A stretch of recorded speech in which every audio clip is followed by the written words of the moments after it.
Dibuka Webin. Sore. Buka Ya. sedikit. Nah. Iya, teman-teman bisa di videonya bisa dinyalakan aja supaya Saya kenal. ya pembicara ingin kenal. Biar Selamat kita sore santai. Julia sama Yuan, Eliana, Iya. Sita. Selamat sore, Pak. Ini yang masih single siapa ini? Masih single? Saya. Siapa ini? Galileo. Oh, Dian masih single ya? Iya, iya. Iya, Kak. Oke. Tapi kan nantinya mau double kan? Berharap segera. Chris Tiono. Iya, Pak, single. Single ya? single double. Kayak badminton aja.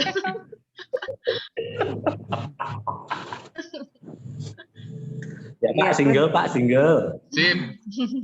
Bentar lagi double ya. Ini luar biasa yang single nih mereka. Amin. Ya Tuhan. Mereka mau belajar ini, Pak. Mereka memang mau mempersiapkan diri ini. Sekalipun belum ada kandidat sih. Duduk aja. Belum ada kandidat pasangan, tapi mereka mau belajar dulu ini nggak apa-apa ya. Iya. Iya. Jadi ini dulu teman-teman, ini Pak Agus ini teman kuliah saya.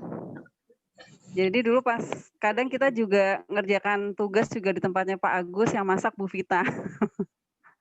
Luar biasa ini. Jadi apa namanya, bersyukurlah Pak Agus bisa melayani kita sore ini gitu ya, di tengah kesibukan beliau, Pak Agus dan Bu Vita, tapi bisa melayani kita sore hari ini. Sebelum kita melanjutkan acara ini, kita mau sama-sama berdoa. Mari kita berdoa. Segala puji, hormat, dan syukur kami naikkan ke hadapan-Mu ya Tuhan, karena kasih setia Tuhan yang tidak pernah berkesudahan, penyertaan Tuhan, dan tangan Tuhan yang tidak pernah lepas di dalam kehidupan kami sampai dengan saat ini. Dan kami juga bersyukur sore hari ini kami bisa berkumpul bersama sekalipun melalui Zoom, melalui virtual, online ini, tapi kami mau belajar bersama. Kami pasangan suami istri maupun kami yang masih single yang mungkin akan mempersiapkan untuk pernikahan ataupun yang belum, yang masih dalam tahap pergumulan, kami mau sama-sama belajar bagaimana kami membangun komunikasi yang baik. Karena kami tahu bahwa komunikasi di dalam pernikahan itu hal yang sangat penting, yang harus diusahakan, yang harus diperjuangkan, yang harus diciptakan oleh suami istri, dan tidak hanya dalam pasangan suami istri, dalam pernikahan, dalam segala relasi pun kami juga bisa belajar untuk membangun komunikasi yang baik. Kiranya Tuhan menyertai acara webinar sore hari ini dari awal hingga akhir, berkati Pak Agus dan Bu Vita yang akan menyampaikan, berkati juga kami semua yang mengikuti, biar banyak hal yang bisa kami dapatkan, yang bisa kami terapkan seusai kami mengikuti webinar sore hari ini. Kami menyerahkan jalannya acara ini ke dalam tangan Tuhan, biar semua bisa berjalan dengan lancar dan baik sampai akhir nanti. Di dalam nama Tuhan Yesus Kristus kami sudah berdoa dan mengucapkan syukur. Amin. Mungkin bisa ditayangkan dulu ya profilnya Pak Agus. Oke. Jadi Pak Agus ini minta tolong Tora.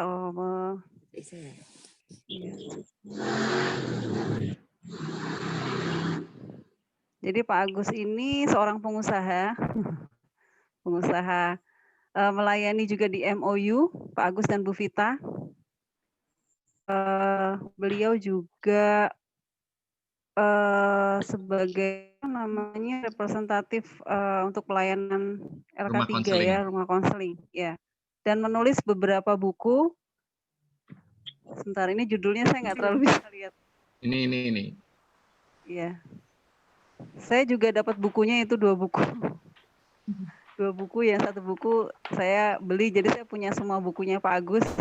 Menari di atas air, Vita suamimu bukan malaikat, dan pribadi di atas garis. Ini kompilasi ya Pak ya? Iya. Dan juga Pak Agus sama Bu Vita ini juga di IG juga ada quotes-quotes yang teman-teman mungkin nanti bisa follow gitu ya, supaya ya banyak quotes yang bisa jadi penguatan buat kita lah. Pak Sutri gitu ya. IG-nya apa Pak? Agus_Setianto.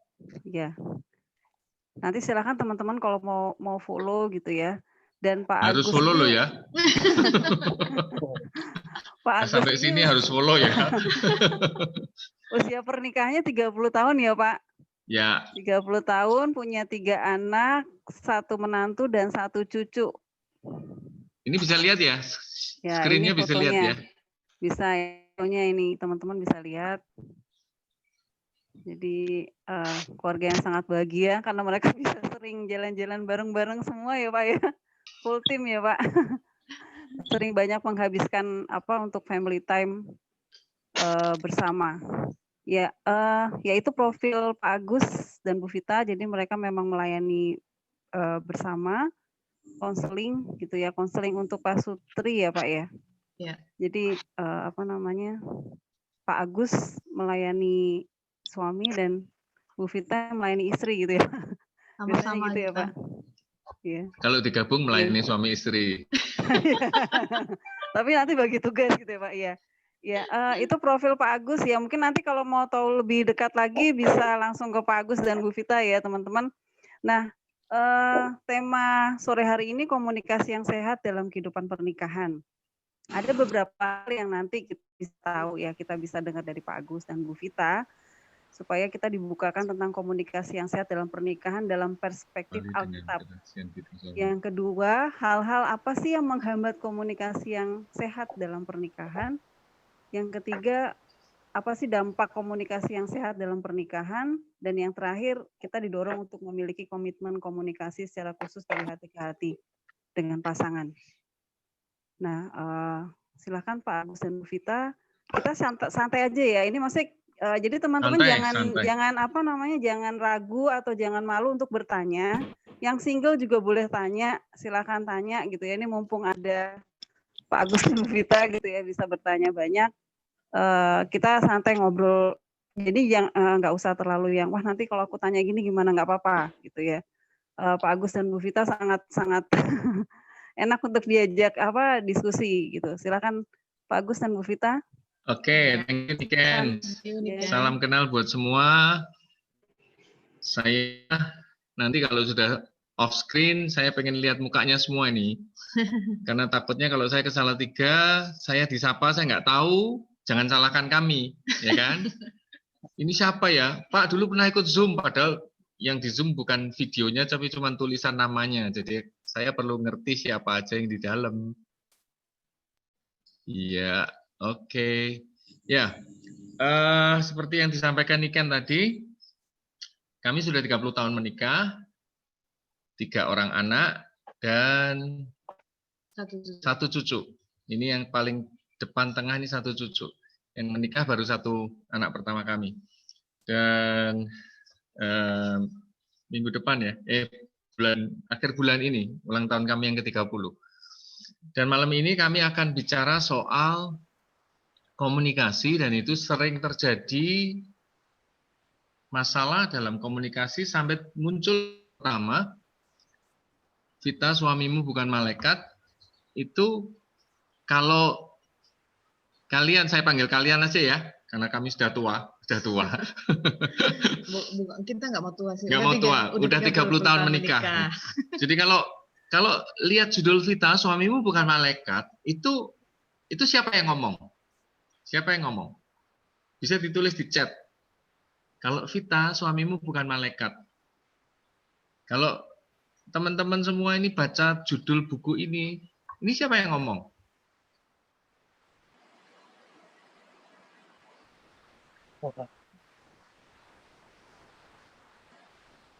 Mertua Pak Agus, suami, oke. Tuhan. Orang lain ya, oke. Tuhan. Nanti yang benar saya dapat buku 1 deh. Yang benar saya kasih bukunya. Nah, Tuhan. Dian, apa tuh?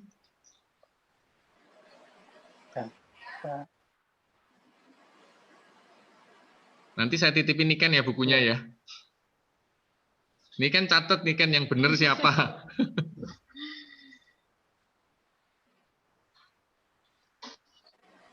Udah. Oke. Cukup ya. cerita.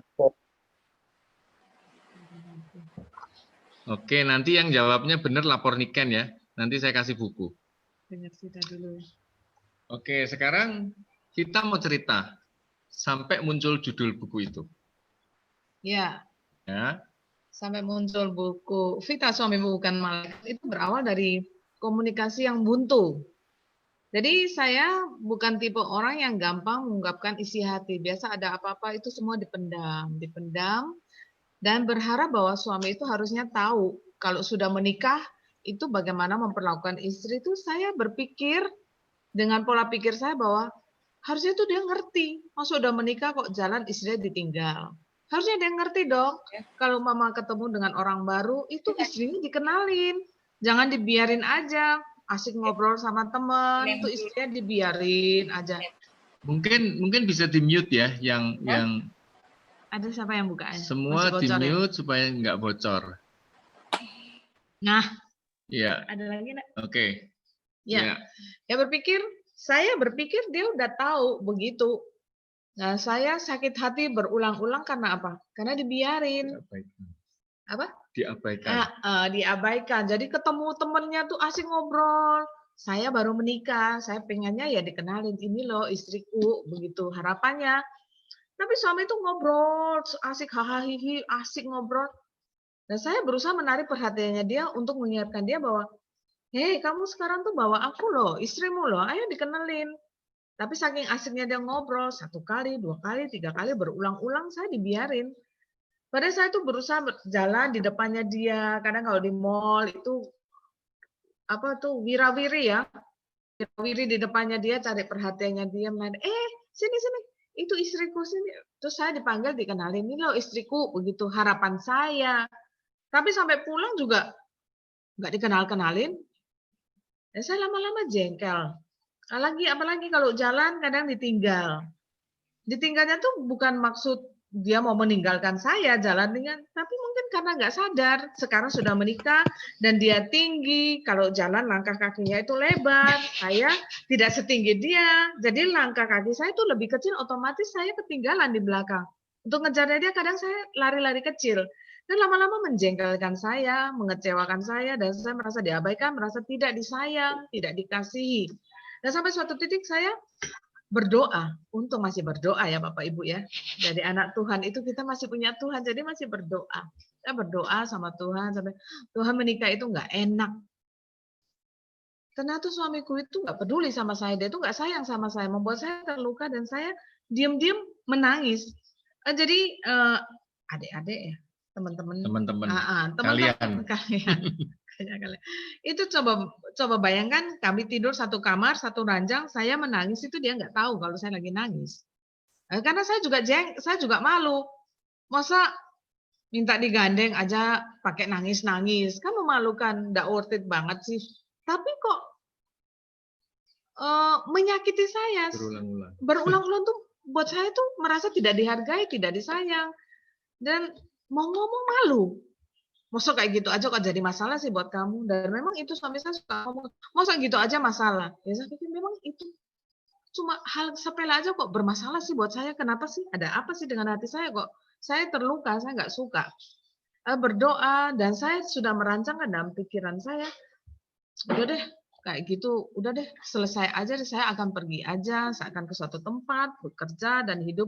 Kelihatannya hidup sendiri itu lebih menyenangkan. Buat apa menikah? Tadinya happy-happy menikah kok malah sakit hati. Sakit hati bukan karena apa-apa, tapi karena jalan nggak digandeng. Ketemu orang nggak dikenalin. Kok melukai saya ya? Tadinya saya nggak apa-apa, fine-fine. Kamu menikah kok malah jadi seperti begitu, jadi tidak menyenangkan. Dan ketika saya mulai putus asa dalam pernikahan saya datang kepada Tuhan, saya nangis, saya laporan sama Tuhan. Tiba-tiba itulah muncullah kata-kata itu. Vita, suamimu itu bukan malaikat. Bagaimana dia tahu isi hatimu? Bagaimana dia tahu keinginanmu? Kalau kamu itu nggak ngomong.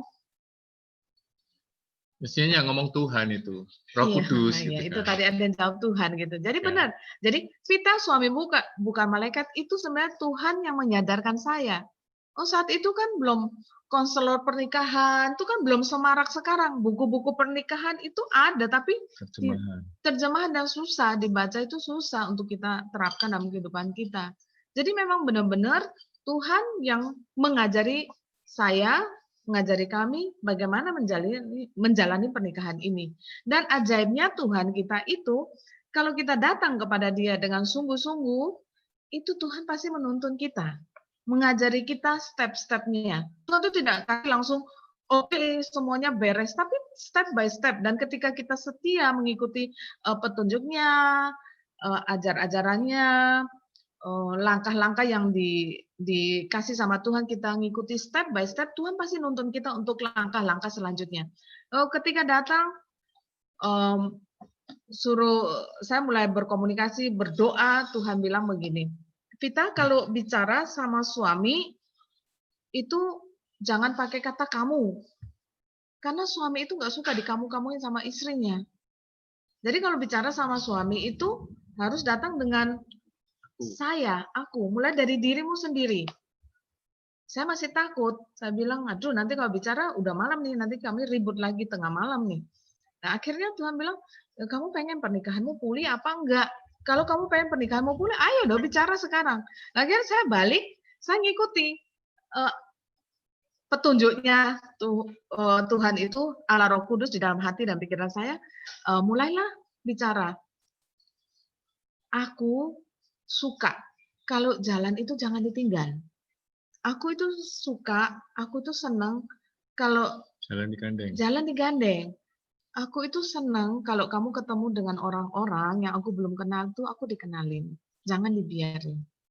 Saya pikir sekarang kalau saya ngomong tuh simpel ya, kayaknya gampang begitu. Tapi untuk mencapai ke situ tuh waktu lama, pergumulan, pakai nangis-nangis. Dan akhirnya saya malam itu, saya langsung balik badan dan saya ngomong sama Pak Agus, saya bilang aku seperti yang tadi saya sampaikan. Dan saya pikir itu titik balik pernikahan kami, titik balik hati saya kepada suami saya. Ya sebenarnya sih belum titik balik saat itu, karena saya masih... Buat aku. Buat kamu, ya. Buat aku belum. Karena gitu aja kok masalah, gitu kan. Gitu aja kok masalah. Minta digandengan saya kok lapor Tuhan, gitu kan. Berdoa, nangis-nangis di hadapan Tuhan. Buat saya itu nggak rasional banget gitu loh. Minta digandeng aja kok sampai sedihnya seperti itu, minta dikenalin aja kok. Tinggal towel, aku mau dikenalin gitu kan bisa. Kenapa harus dibawa nangis, dibawa kan beda. Itu berjalan bertahun-tahun, beberapa tahun setelah itu, sampai satu titik Vita ngomong demikian. Dalam proses saya sudah tahu dia sudah pakai kalimat yang benar dalam berkomunikasi. Sampai satu titik Vita ngomong gini. Saya ngomong ketika dia ngomong keberatan dan saya ngomong gitu aja kok masalah sih. Dan Vita bilang mungkin bagi kamu nggak masalah, tapi bagi aku masalah. Nah saat itulah saya mulai berpikir dengan cara pikir pasangan. Jadi ingat ya, berpikir dengan cara pikir pasangan. Kalau aku yang diperlakukan seperti itu, aku suka enggak? Ketika ini moodnya sudah benar, emosinya sudah baik, saya mulai berpikir begitu. Mulai berpikir dengan cara pikir pasangan, mulai merasakan apa yang dirasakan istri, pasangan. Nah, ketika saya mulai bisa berpikir ke sana, ya tidak mudah, proses juga. Ketika saya konflik, saya selalu berpikir, omonganku yang nyakitin yang mana ya? Kok sampai dia bisa jengkel seperti apa? Seperti itu. Saya mulai merenung. Kok sampai konflik tadi kenapa ya? Jadi quotes-quotes di Instagram saya itu, Instagram kami itu muncul karena pergumulan, karena masalah. Jadi kami mencoba untuk menuangkan setiap konflik, setiap kesukacitaan, setiap kesenangan itu dalam quotes yang akan teringat ceritanya. Jadi ini saya dalam proses mikir mau nulis buku keempat, isinya quotes dengan latar belakang ceritanya. Kenapa sampai muncul quotes ini? Jadi itu yang kami alami. Nah, malam ini itu pembukaan ya. Buku yang pertama Vita Suamimu Bukan Malaikat itu terbit tahun 2014 dan sudah terjual sampai detik ini kira-kira 5.000 lewat Gramedia dan lewat penjualan pribadi. Kemudian buku kedua Pribadi di Atas Garis ini dicetak 6.000. Tapi karena 12 orang penulis, dia bisa laku dengan penjualan 6.000. Yang ketiga, Menari di Atas Air, cuman terjual sekitar 2.500 sampai 3.000 buku. Oke, itu sekedar scripting kami. Dan malam ini kita bicara komunikasi itu dimulai dari kata-kata. Orang yang bisa dan pandai berbicara, fasih berbicara, belum tentu dia mampu berkomunikasi dengan baik. Karena Edwin Louis Cole, bapak kepriaan, orang pria sejati pasti tahu Edwin Louis Cole, tingkat komunikasi yang tertinggi adalah kemampuan mendengar. Jadi ketika kita bisa mendengar lebih, kalau kita pengen extraordinary marriage dalam pernikahan kita, berikan ekstra pada setiap kesempatan komunikasi dengan pasangan. Berikan ekstra telingamu untuk mendengarkan istri. Biasanya suami kalau diomelin istri ataupun dikasih laporan sama istri, pengennya segera menjawab. Pengennya segera ngomong. Pengen segera menyelesaikan. Ya, mestinya kamu begini toh, mestinya kamu begini toh. Padahal para suami di sini ya, dan para calon suami, istri itu tidak menginginkan jawaban dari kita. Dia hanya butuh kita untuk duduk dengar dia ngomong. Dia menceritakan masalahnya hari ini. Dia sudah tahu solusinya. Jadi ketika kita memberi solusi, dia makin jengkel. Karena dia sudah tahu solusinya, ternyata kita jawabnya salah. Tidak sesuai harapan dia. Nah, itu yang sering terjadi konflik antara suami istri. Dan malam ini kami akan membahas kekuatan kata dari J. and Laura Lafont. Ini berbicara tentang apa yang harus dikatakan oleh suami dan apa yang harus dikatakan oleh istri dalam komunikasi suami istri. Apa yang perlu didengar suami dari istri dan apa yang perlu didengar istri dari suami. Oke, saya akan next slide. Kekuatan kata yang diucapkan dan kata yang dituliskan. Kata-kata yang diucapkan telah memperkenankan manusia untuk berkomunikasi satu sama lainnya. Kata-kata yang dituliskan memberikan manusia kemampuan untuk menyimpan sejarah dan pemikiran-pemikiran. Sekarang kita kembali ke firman Tuhan. Firman Tuhan berkata, Allah menciptakan dunia dengan kata-kata. Berfirmanlah Allah, jadilah terang, maka terang itu jadi. Kejadian 1 ayat 3. Allah tidak melakukan tindakan fisik, tapi berkata-kata. Seluruh kisah penciptaan adalah sebuah penghargaan terhadap kata-kata.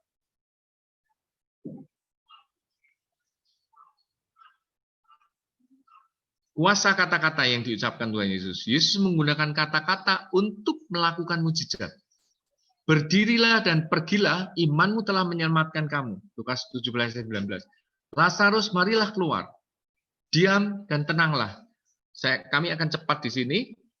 Ini kata-kata, kuasa kata-kata yang diucapkan Tuhan Yesus dan jadi seperti itu. Sekarang kita sudah kenal mulutmu harimaumu. Kadang kita ngomong sembarangan bisa kena undang-undang ITE. Semua yang berawal dari kata-kata bisa memberkati kita, bahkan bisa membuat kita jatuh. Kitab Amsal.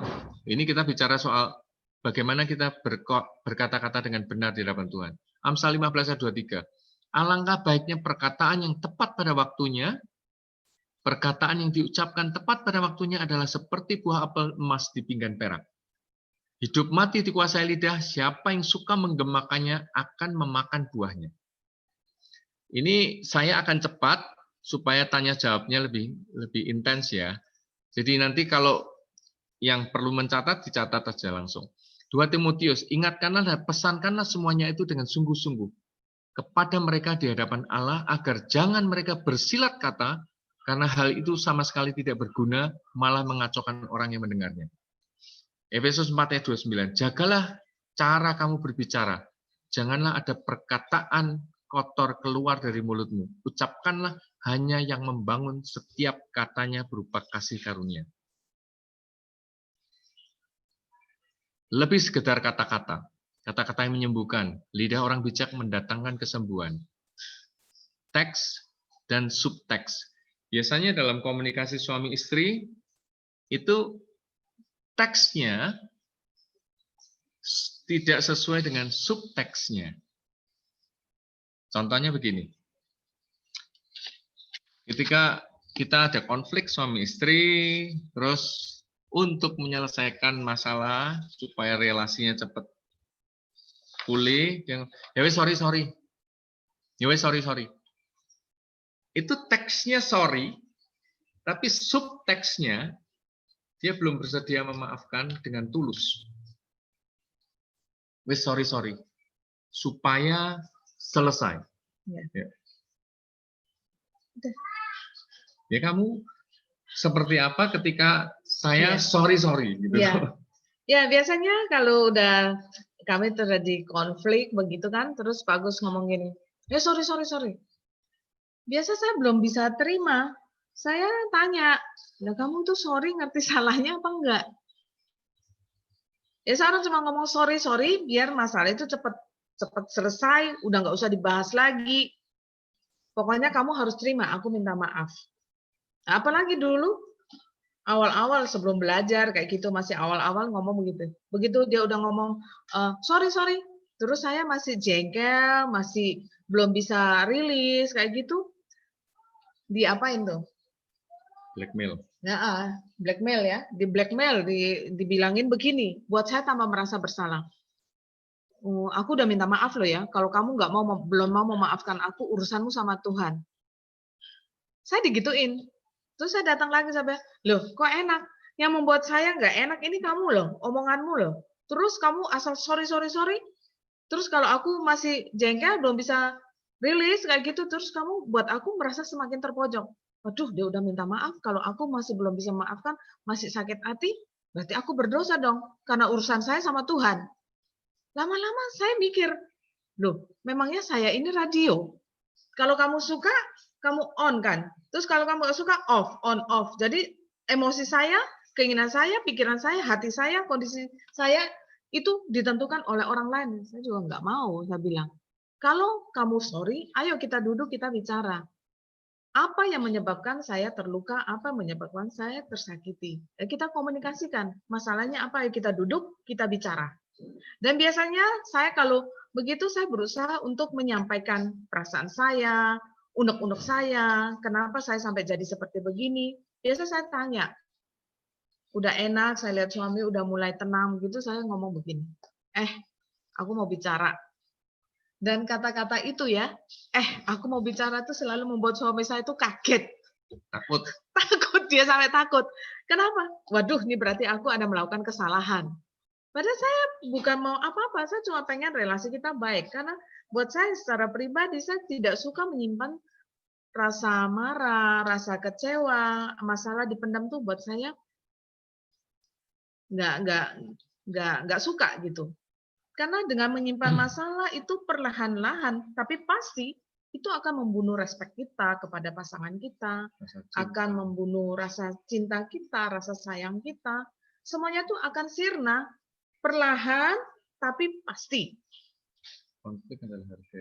Ya, dan satu poin yang harus kita pelajari bahwa konflik suami istri itu adalah suatu harga yang harus kita bayar untuk relasi yang lebih intim lagi, relasi yang lebih baik lagi. Karena kita berdua ini nih orang yang sangat berbeda. Jadi kalau kita konflik itu ketika kita memendamnya, ketika kita tidak memuntahkannya, itu akan tersimpan rapi dan itu akan menumpuk terus. Ya, tapi dengan catatan cara memuntahkannya harus yang benar ya, kita harus belajar. Jadi kalau saya boleh ngomong, komunikasi atau relasi suami istri itu harus utuh, well rounded antara roh, jiwa dan tubuh. Kalau kita hanya berkomunikasi sebatas tubuh, kamu mau makan apa, aku siapin, itu komunikasi hanya sebatas tubuh, belum menyentuh ranah jiwa. Tapi kalau sampai komunikasi sudah menyentuh ranah jiwa, itu kita bisa belajar deep conversation, komunikasi yang dalam, meaningful conversation, conversation yang berarti, yang menyentuh ranah jiwa dalam bentuk pujian, apresiasi, penghargaan, kata-kata sayang, itu komunikasi yang menyentuh ranah jiwa. Dan komunikasi yang level tertinggi adalah komunikasi yang menyentuh ranah roh. Kita bisa bergandeng tangan, Matius 18 ayat 19, jika dua orang sepakat minta apapun juga dalam namaku, Tuhan akan berikan. Jadi itu komunikasi yang didengar oleh Tuhan. Kita bisa berdoa, saya berdoa untuk pergumulan saya, kekhawatiran saya, dan istri saya mendengar. Istri saya berdoa untuk kekhawatirannya tentang anak-anak, tentang kerjaan, saya bisa mendengar. Masa depan, itu saya bisa mendengar. Jadi ketika keintiman ini terbangun secara roh, jiwa, dan tubuh, meskipun komunikasi secara tubuh mungkin kata-katanya tidak baik, kadang-kadang menyakitkan. Tapi karena kita sudah intim dalam roh dan intim secara jiwa, kata-kata yang menyakitkan kadang-kadang tidak berpengaruh sama kita. Jadi yang terpenting adalah relasi kita dengan Tuhan bagaimana, relasi dengan pasangan bagaimana, komunikasi itu akan mengikuti. Cara kita ngomong akan Salah ngomong dikit kita berani negur, kamu kok ngomongnya nggak enak itu toh. Maksudnya apa kamu tadi bicara seperti begitu? Jadi itu yang terjadi dalam relasi suami istri. Harus satu poin yang perlu teman-teman ingat ya. Komunikasi dalam relasi suami istri adalah komunikasi yang utuh. Roh, jiwa, dan tubuh. Next. Pesan tersirat dalam kata-kata. Tidak sedikit pernikahan yang bermasalah dengan nada suara, raut muka saat berkomunikasi. Seorang istri yang suka bertengkar dengan tidak henti-hentinya menitik pada serupa dengan tiris yang tidak henti-hentinya menitik pada. Jadi istri yang gremeng, ngomel, meskipun tidak terjadi konflik besar, tapi ngomel dengan keadaan rumah, ngomel dengan keadaan anak, dan suami dengar itu seperti, kalau bahasa Jawa itu seperti gambreng gitu loh, ngomong, mengganggu sekali dalam komunikasi suami istri. Tidak ditujukan kepada suami, tapi ditujukan kepada hal-hal yang dia tangani dalam keseharian dan dia tidak selesai dan dia jengkel dengan aktivitas harian. Itu seperti yang tidak intinya menitik pada waktu hujan. Kita harus menjaga itu. Dan bagaimana kita menjaga relasi ketika terjadi konflik? Bagaimana kita memulihkan relasi ketika kita terjadi konflik? Itu yang bermasalah dengan raut wajah itu. Oh iya. Ya, ini tidak sedikit pernikahan yang bermasalah dengan nada suara dan raut muka saat berkomunikasi. Dan nada suara mungkin yang saya alami karena saya bukan dari Jawa, dari luar pulau, jadi cara berkomunikasi saya, intonasi saya, tekanan-tekanan saya itu berbeda dan itu dulu jadi masalah ya. Dulu jadi masalah. Moodnya baik, bagus, enggak apa-apa. Tapi moodnya nggak baik ketika saya bicaranya agak keras begitu langsung Pak Agus pikir ngomongnya begini, kamu kenapa sih kok marah? Kamu kok marah sih? Terus saya bilang, loh aku ini nggak marah loh. Nggak marah gimana? Nada bicara seperti itu marah itu. Nah dari saya nggak marah karena dibilang marah, lama-lama saya jadi marah beneran. Itu jadi masalah dalam komunikasi kami. Atau Pak Agus, karena saya lihat dia begini, dia belum marah, dia belum ngomong apa-apa, tapi begitu dia nggak suka, mukanya itu udah bicara dulu. Saya bilang, kamu itu belum bicara, belum suara belum keluar, tapi mukamu udah menunjukkannya. Sudah bicara. Mukanya tuh sudah bicara, raut wajahnya itu sudah bicara bahwa dia itu nggak senang hati. Dan buat saya itu mengganggu. Lagi di luar, di depan, banyak orang terus muka berubah begitu kan jadi masalah buat saya. Ya itu kami banyak belajar situ. Dalam komunikasi karena memang kami mengalaminya. perlu waktu untuk belajar bagaimana bisa bicara dengan baik. Oke, tadi saya katakan bagaimana memulihkan konflik. Ketika kita salah ngomong, ketika kita terlanjur menyakiti pasangan kita, itu seperti ini. Pernikahan menurut olahraga golf, Billy Watson itu jadi dia itu pengamat pemain-pemain golf dunia. Dan saat ini di buku ini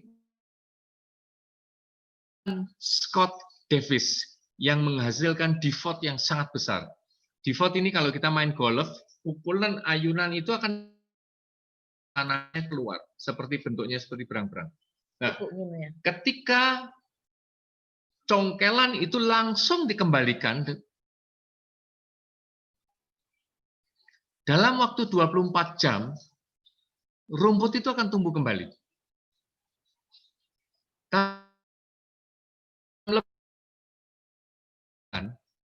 Itu butuh waktu 1 minggu untuk akar-akar rumput itu bisa terbentuk kembali.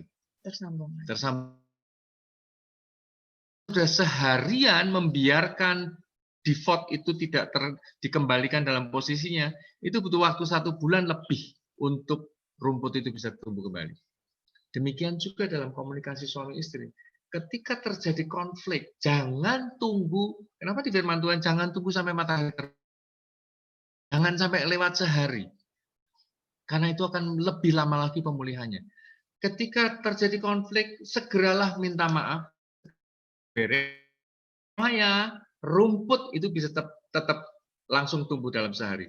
Supaya relasi itu bisa terbangun kembali dalam ketika kita biarkan otak ini tidak akan berhenti berpikir ketika kita terjadi konflik. Ketika terjadi konflik, salah ngomong kan. Lagi dicerna, loh, tadi kok suamiku ngomong gini, tadi istriku kok ngomong gini, maksudnya apa ya? Kita semakin mengolah kata-kata, berarti dia seperti ini, dia seperti ini. Banyak untuk memenangkan konflik. Siapa yang mulai dulu, siapa yang berhak harus minta maaf. Ataupun lukanya semakin besar gitu ya. Jadi itu dalam relasi suami istri, segeralah minta maaf. Kita tidak akan bisa menghindari konflik, karena konflik itu seperti tamu yang tidak diundang, tapi selalu rutin mengunjungi kita. Kita ngusir pun dia tetap hadir di rumah tangga kita, dan kita tidak akan bisa mengabaikan itu. Tapi bagaimana kita menghandle itu dengan cara-cara yang benar. Jadi jangan berpikir bahwa pernikahan tanpa konflik itu oke. Wah, itu pernikahan tanpa konflik itu masalah sebenarnya. Salah satu menekan perasaannya, salah satu menekan keinginan-keinginannya. Kami akan sedikit bersaksi tentang bagaimana suami dan istri perlu mendengar.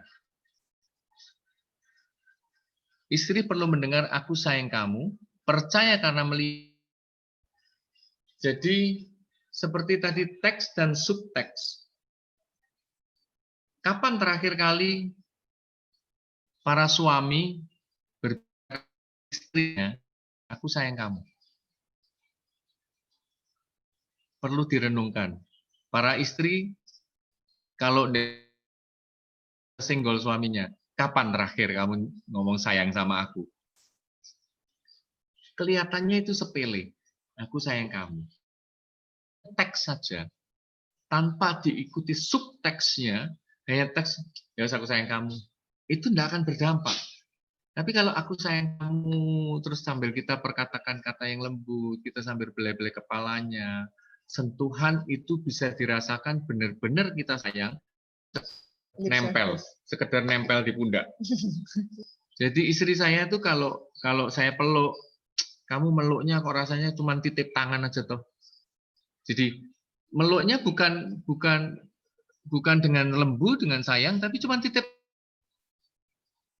Sampai istri, kamu kalau gini ini berat loh pundakku, tanganmu tuh berat. Jadi saya meluk bukan untuk membimbing dia, tapi untuk titip tangan di pundak. Jadi mungkin bapak-bapak perlu saya ajarin bagaimana kita memeluk istri. Jangan di sini, jangan di sini, kelihatan ya, jangan di sini ya. Tapi peluk itu di sini. Ini melindungi. Ini melindungi. Istri kalian akan berat kalau posisinya seperti ini. Tapi begini, ini menjaga dan melindungi. Tapi itu perlu kita tahu. Next. Suami perlu mendengar, aku bangga sama kamu. Aku bangga sama kamu. Karena kenapa suami harus dengar kata aku bangga sama kamu dari istri? Karena itu adalah bentuk penghargaan yang bisa diberikan oleh seorang istri kepada suami. Hadiah terindah yang bisa diberikan seorang istri kepada anak-anaknya adalah ketika dia menghargai suaminya. Dan anak-anak akan belajar kepada kita bagaimana memperlakukan suami besok. Bagaimana memperlakukan istri. Hadiah terindah yang bisa disampaikan, diberikan oleh seorang suami kepada anak-anaknya adalah mengasihi istrinya, mencintai istrinya di hadapan anak-anak. Jadi, bagaimana kita memperlakukan keluarga kita saat ini, memperlakukan relasi kita, itu akan memultiplikasi pernikahan-pernikahan berikutnya. Kita punya 3 anak nih, kita punya 2 anak. Ketika pernikahan kita buruk, ketika komunikasi kita buruk, dan mereka mendengar setiap saat pola komunikasi, kita sedang membentuk pernikahan buruk kepada kedua anak kita. Kita sedang mengajarkan bagaimana memperlakukan seorang suami jika anak kita perempuan. Jadi jangan main-main, jangan berhenti sampai di kita. Akan memultiplikasi pernikahan-pernikahan buruk di anak-anak kita nanti. Jangan ngomong hal-hal baik ketika telah mereka dapat di rumah tangga kita.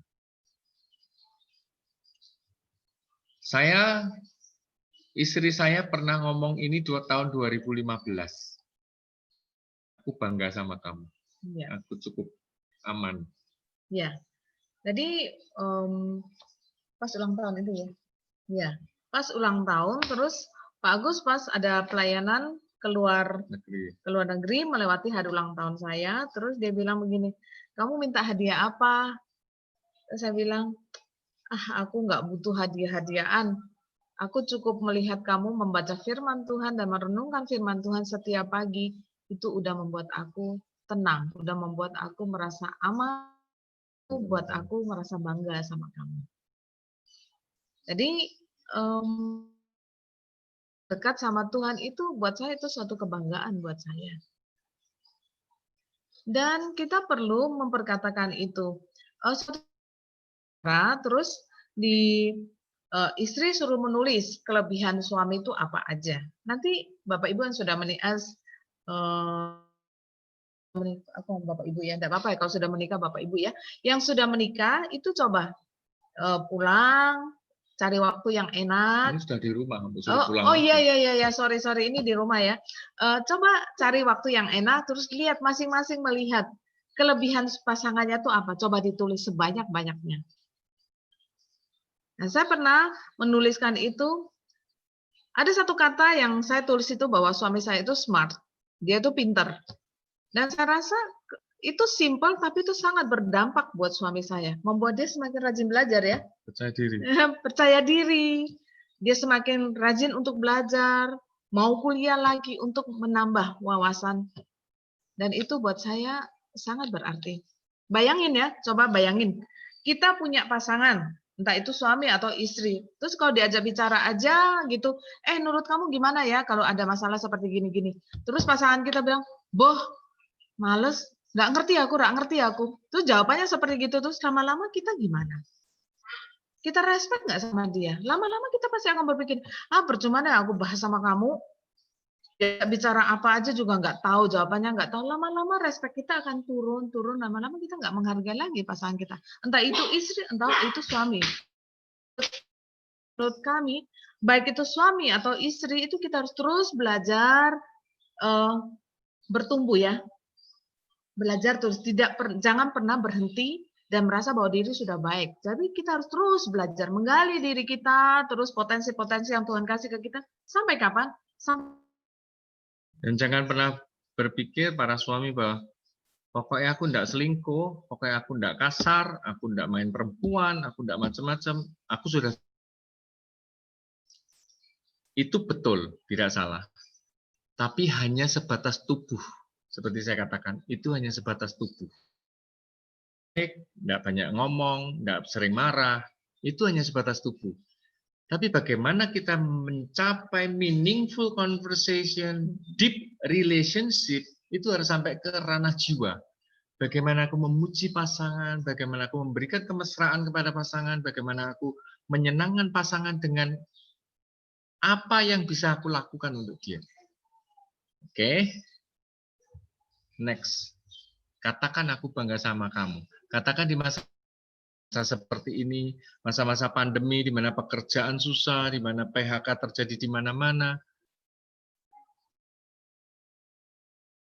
jadi katakan apapun yang kondisinya, aku tetap percaya sama kamu bahwa kamu mampu.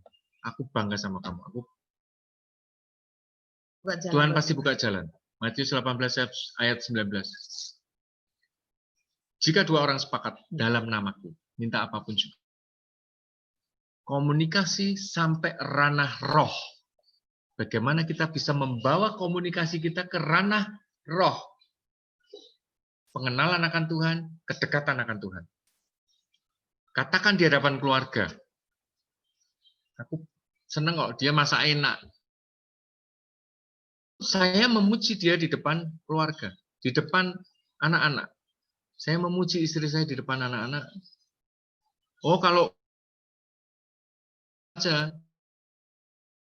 itu hal kecil, tapi bisa membuat istri itu merasa diinginkan dan dibutuhkan. Makin kreatif. Katakan di hadapan anak-anak, menumbuhkan percaya diri suami dan istri, dan penghargaan dari anak-anak terhadap. Next.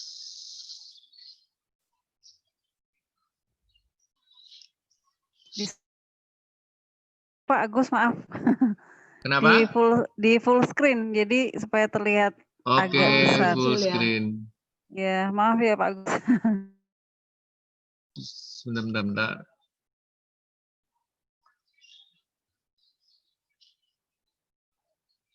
Slide ke berapa?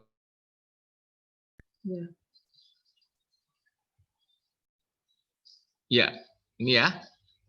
Udah ya ini kan ya. Ya, suami perlu mendengar, saya perlu darimu. Perlu sesuatu darimu. Jadi suami perlu merasa istri yang serba bisa membuat suami merasa tidak berfungsi. Jadi saya itu jengkel kalau istri saya merasa dirinya bisa itu yang kadang-kadang tidak disadari. Aku pengen melakukan semua, istri pengen melakukan semua supaya tidak merepotkan suami. Tapi ada masa-masa di mana suami itu merasa dibutuhkan oleh istri, itu perlu. Ya. Barusan ada seorang istri yang sharing sama saya, dia nangis terus karena suaminya pergi meninggalkan dia. Jadi kalau ada masalah suaminya, aduh, si doginya cerewet ya, gimana ya? Ya, jadi terganggu nih. Cuma kita berdua di rumah tapi doginya cerewet. Ya. Jadi dia ngomong, apa karena saya terlalu strong ya? Terlalu strong dia pakai, terlalu kuat. Jadi si istri ini pernah kena kasus undang-undang ITE. Jadi tadi dan suaminya menolong dia. Sekarang suaminya seolah-olah melepaskan pekerjaan yang dikelola dan mendampingi, menjagai istrinya. Nah, istrinya tuh bekerja dan selalu ngangkat kayak apa dong? Buah-buahan. Buah-buahan itu kan berat ya Bapak Ibu ya. Satu keranjang. Dia bilang, udah aku beli dan aku bawa ke mobil tuh aku angkut sendiri. Tapi sampai di rumah ribut. Terus aku minta tolong suami ngangkat aja, suami marah-marah. Apa-apa dilakukan sendiri. Dia cerita kepada saya, dia bilang semua saya lakukan, pekerjaan, ke sekolah, makan, apa segala macam semua diurus sama dia. Terus di akhir kata dia bilang begini, apa karena saya terlalu ya, jadi suami saya tidak bertanggung jawab. Ya di situ saya kasih nasihat sama dia. Iya, kamu jangan terlalu strong. Ketika kamu terlalu kuat dan bisa melakukan segala sesuatu sendiri, itu lama-lama suamimu merasa tidak berfungsi, merasa tidak dibutuhkan. Jadi kamu bermanjalah, sewaktu-waktu bermanjalah dengan suamimu. Mintalah tolong kepada dia. Mintalah sesuatu dari dia. Jadi suami itu bisa merasa berfungsi, berguna, merasa dibutuhkan. Itu Tapi kebutuhan. dengan cara-cara yang baik. Iya, tapi dengan pola komunikasi yang baik. Sehingga suami itu merasa, oh ternyata istriku membutuhkan aku. Dan dia mengakui, apa karena saya ini terlalu kuat melakukan segala sesuatu sendiri, sehingga suami saya juga merasa dia tak tinggal juga nggak apa-apa. Nah, saat ini suaminya pergi, bisa dihubungi tapi nggak mau pulang. Jadi kadang para suami itu butuh istrinya menolong, istrinya minta tolong sama dia, istrinya bermanja-manja gitu. Ternyata itu kebutuhannya juga. Next. Next maybe. Balik lagi.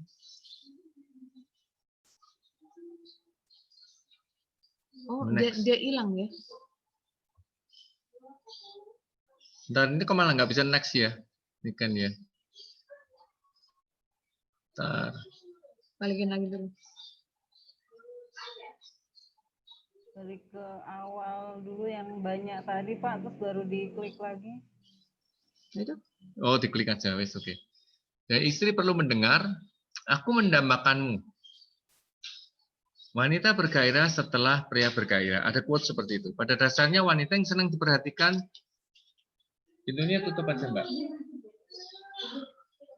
Pada dasarnya wanita senang diperhatikan dan dari cara berpakaian, berdandan, berjalan, dan bicara. Di kamar saya tidak apa-apa Mbak. Jadi, saya sering memuji istri. Istri sering bertanya, aku pakai ini bagus nggak? Rambutku bagus digelung atau diurai. Nah, kadang-kadang komunikasi-komunikasi sederhana yang sudah kita anggap sesuatu yang tidak penting, itu justru penting dalam masa-masa umur pernikahan semakin bertambah. Kita jangan mengabaikan hal-hal kecil, pujian, kita ngomong, aku nggak seneng kalau kamu pakai pakaian itu.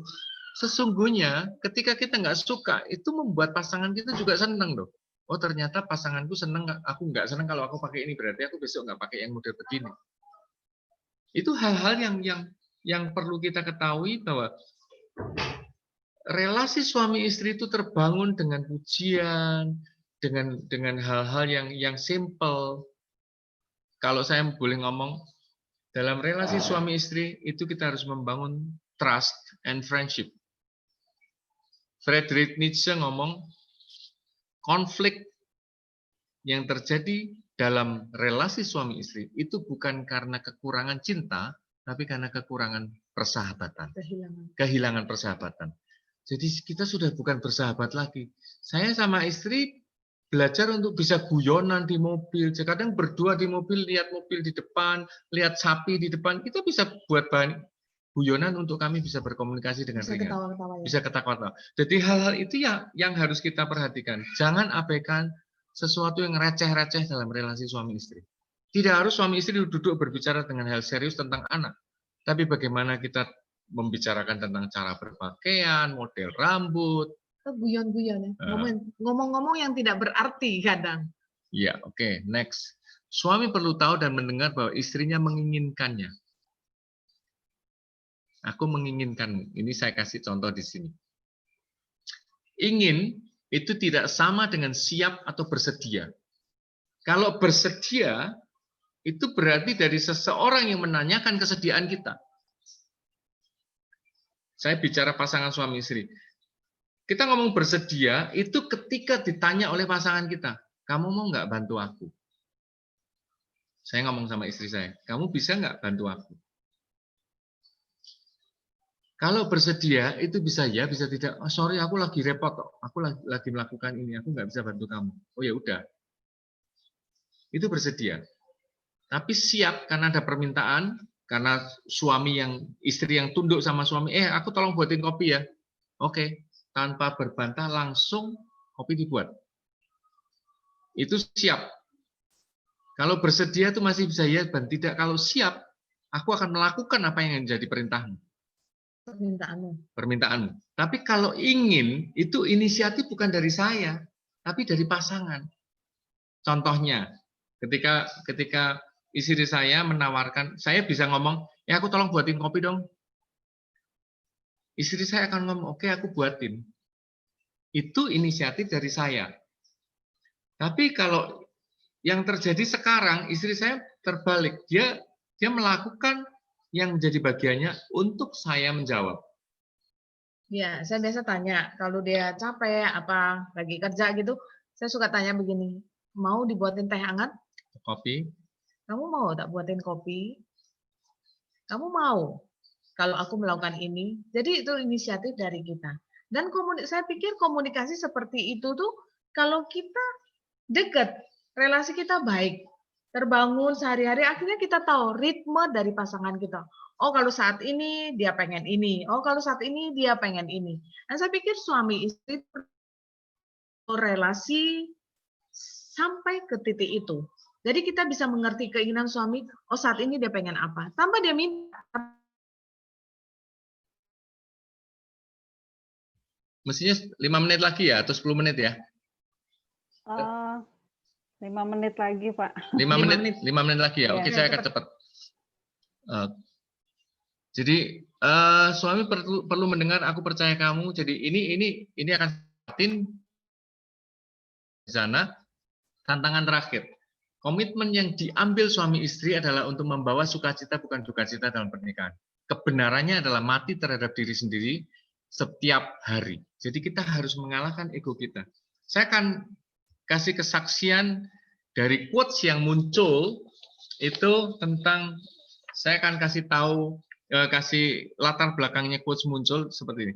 Konflik terjadi karena kita mendengar tidak untuk mengerti, tapi kita mendengar untuk segera menjawab.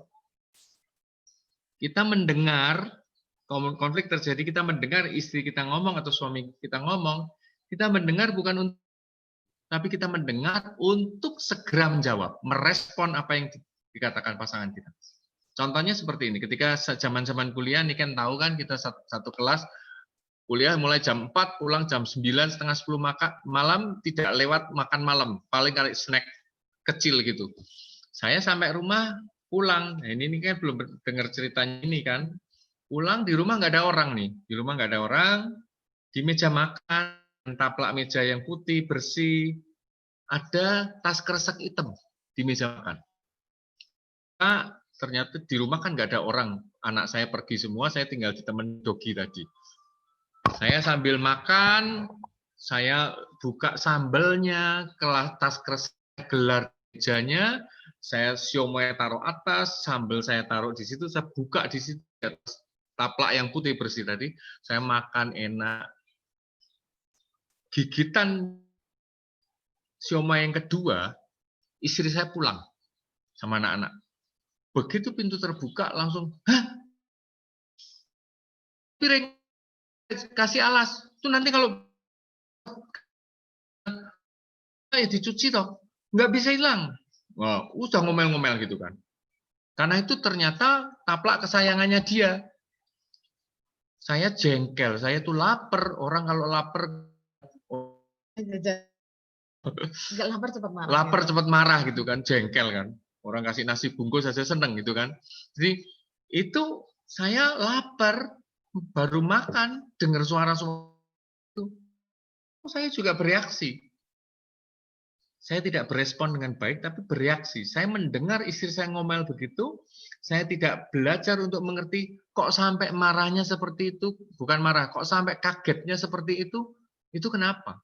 Saya ngomong, kamu nih ya, barang fana cuma taplak meja aja kok, taplak meja makan aja kok sampai ribut. Kamu lebih mementingkan barang fana daripada relasi. Ini sok rohani sekali. Fana lebih dipentingkan daripada relasi kami berdua. Tapi istri saya ngomong, Itu barang yang aku seneng. Kalau sampai luka, sampai kotor, aku nggak mau. Bukan masalah beli lagi atau tidak. Tapi aku sayang barang itu. Ketika konflik kecil itu terjadi dan saya merenung. Saat itulah saya mulai berpikir lagi, memposisikan diri, berpikir seperti kita berpikir, merasakan seperti kita rasakan. Saya mencoba untuk bertukar posisi. Seandainya itu barangku, dan ada orang lain yang memperlakukan seenaknya dan tidak menghargai barang itu, responku seperti apa? Aku suka atau enggak?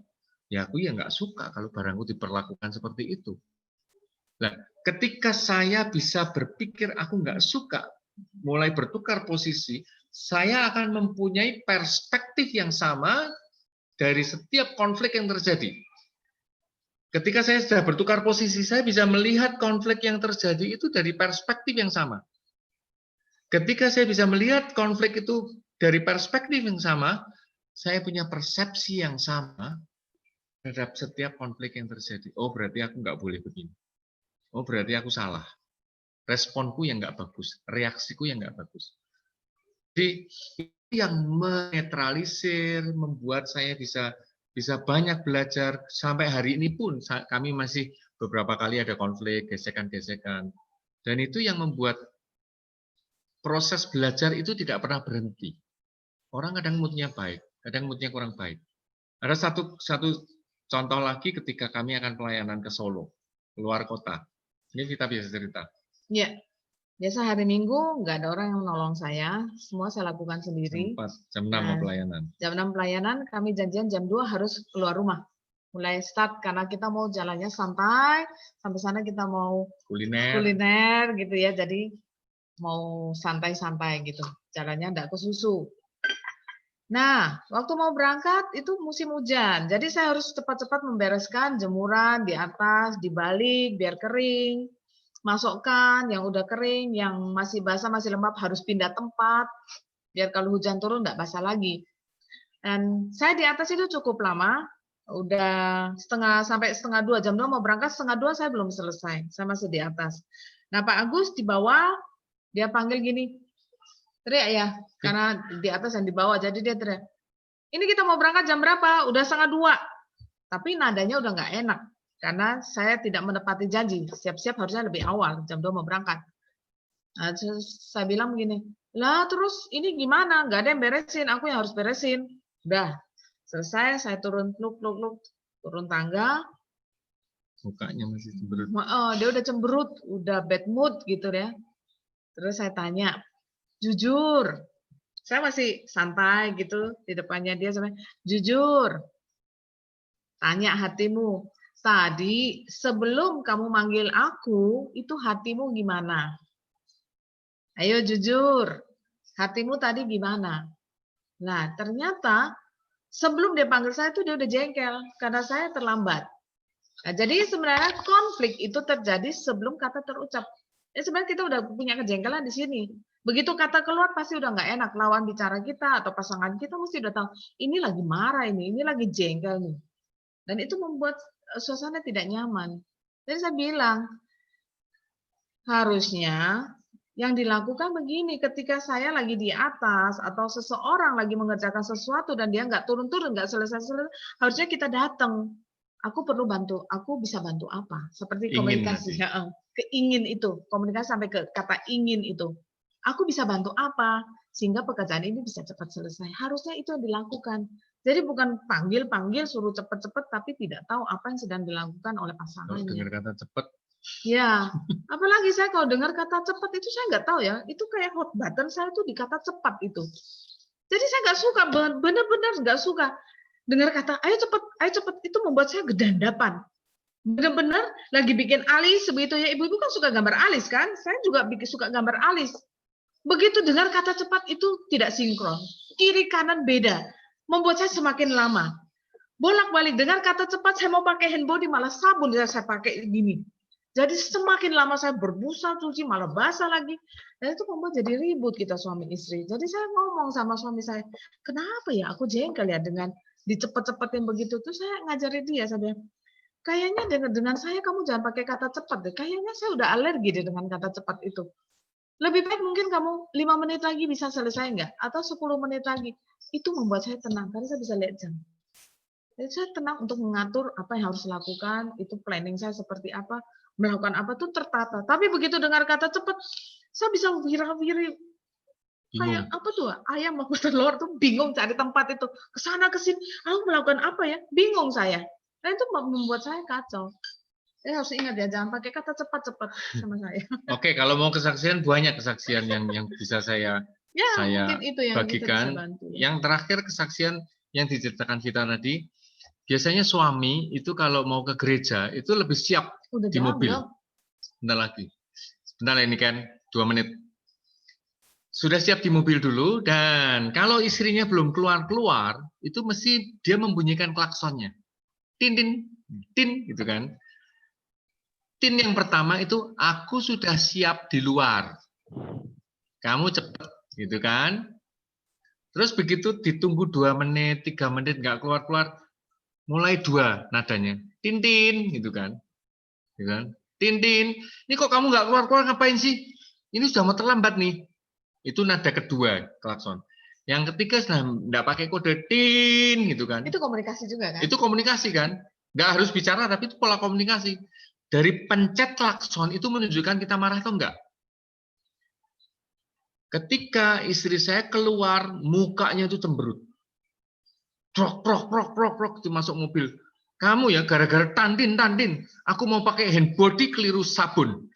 Jadi makin berbusa, makin lama di mobil, mestinya saya yang jengkel, saya yang marah, malah saya yang dimarahin sama dia.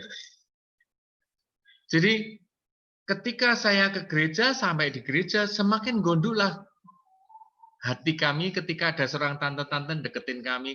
Aku tuh loh seneng lihat kalian nggak pernah ribut ya. Wah, istri saya makin gondok karena barusan ribut sama saya. Tante. Jadi itu yang terjadi. Jadi ketika kita bisa mengelola konflik dan menertawakan setiap konflik yang terjadi dalam relasi suami istri, kalau terjadi konflik, pesan saya, duduklah dan komunikasikan. Karena itu adalah cara yang terbaik untuk kita membangun meaningful conversation, deep conversation, keintiman secara jiwa dengan pasangan. Ya. Jangan hanya berkomunikasi sebatas tubuh. Kamu sudah makan belum? Nah, makanan di sana. Ambil sendiri. Itu komunikasi secara tubuh. Tapi bagaimana membangun jiwa sampai istri itu merasa dibutuhkan, sampai istri itu merasa disayang, suami itu merasa dihargai. Bagaimana itu bisa terjadi? Kita harus dekat sama Tuhan. Kita harus membangun keintiman roh dengan Tuhan. Baik suami mau istri. Kalau saya gambarkan segitiga begini ya, suami dan istri, ini Tuhan di atas. Ketika suami dekat sama Tuhan dan istri tidak, ini suami istri tetap berjarak. Sebaliknya ketika istri dekat sama Tuhan dan suami tidak, ini suami istri masih berjarak. Suami istri harus dekat Tuhan, dan Tuhan akan menjadi pengikat tali kasih kita, pusat hidup kita. Dan itulah yang Tuhan kehendaki, keintiman yang utuh dalam membangun komunikasi, membangun relasi, berkeluarga, itu akan menjadi kiat-kiat buat kita.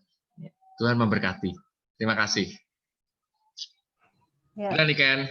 Oke, terima kasih Pak Agus dan Bu Vita untuk sharingnya. Izinkan saya sebentar aja untuk ada beberapa kalimat-kalimat kunci yang bisa menguatkan kita.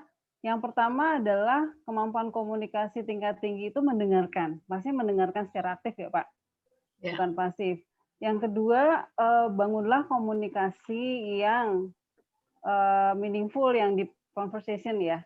Jadi tidak hanya secara jiwa, tapi juga secara tubuh, tapi jiwa dan roh gitu ya.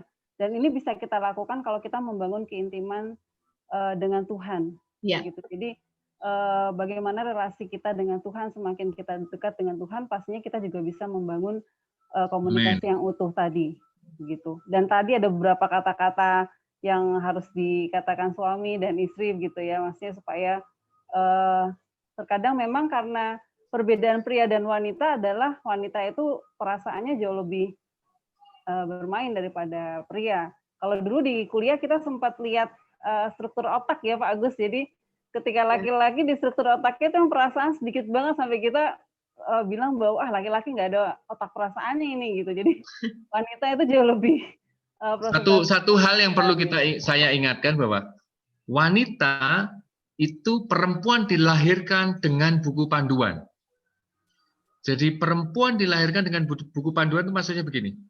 Dia sudah bisa secara otomatis menjadi istri, bagaimana berlaku menjadi istri, dan bagaimana menjadi ibu. Melayani suami, melayani anak-anak. Tapi suami tidak dilahirkan dengan buku panduan. Makanya Jadi dia liar, masuk ke rumah tangga itu liar, nggak tahu apa yang harus dilakukan sebagai suami. Pokoknya aku tugasnya cari duit, nyukupin. Itu yang diketahui suami. Pokoknya aku kalau sudah cari duit kerja, itu sudah bentuk tanggung jawab. Makanya suami harus diajarkan, suami istri menjadi penolong itu, istri mengajarkan kepada suami bagaimana berlaku, bagaimana aku pengen diperlakukan seperti apa. Itu istri harus mengajarkan kepada suami. Iya, makanya Tuhan kasih penolong, gitu ya. Ya, lanjut Niken. Iya, yang terakhir adalah ketika terjadi konflik ini duduk bersama dan berkomunikasi. Nah, ini yang terkadang sulit. Tetapi justru ini yang menjadi kata kunci untuk kita bisa membangun komunikasi yang utuh tadi. Jadi cepatlah mendengar seperti firman Tuhan kan dikatakan bahwa cepatlah mendengar tapi lambatlah untuk berkata-kata. Ya, itu yang bisa kata-kata kunci yang bisa saya sampaikan. Nah, kita masuk di dalam diskusi dan sharing. Silahkan teman-teman yang mau sharing, mau bertanya, atau mau menambahkan juga dari pengalaman yang teman-teman sudah alami, Pak Sutri begitu ya. Atau yang single pun juga boleh bertanya, silahkan. Bisa teman-teman bisa lewat chat bisa, atau bisa membuka mikrofon langsung untuk bertanya. Kita cukup punya banyak waktu untuk bertanya ya, kita punya waktu 45 menit. Jadi buat yang single, buat kita semua ya, tidak ada pernikahan yang salah. Jadi kalau Bapak Ibu, teman-teman sekarang sudah menikah, tidak ada yang salah dengan pernikahan kalian. Yang salah adalah cara memulainya. Cara menjalaninya. Dan cara menjalaninya. Oke, siapa yang mau tanya nih? Atau sudah jelas semua? Silakan teman-teman. Di sini juga ada Bu dosen ini, Bu Eliana, mungkin mau bertanya. Aduh, ada Bu dosen. Kok enggak ngomong dari tadi? Bu, mungkin mau menambahkan atau mau sharing? Atau teman-teman yang lain? Tora? Ini Yohana Kartika. Yohana Kartika siapa nih?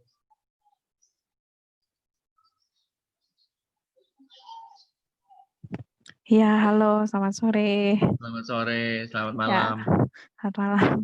Ya, ini saya, perkenalkan saya Yohana, saya dari Surabaya. Halo? Ya. Oh ya, ya, mau tanya dong. Ini kan mungkin saya baru menikah mungkin ya sekitar 1 tahun ya, 1 tahun lebih sekian bulan. Nah, ini kan saya juga sering nih melihat maksudnya belajar tentang pernikahan karena itu menurut saya juga penting apalagi belajar dengan komunikasi. Nah, tetapi ini seringnya nih dari sisi saya yang sering belajar. Kadang itu kalau sama suami kadang yang sibuk lah ini itu gitu.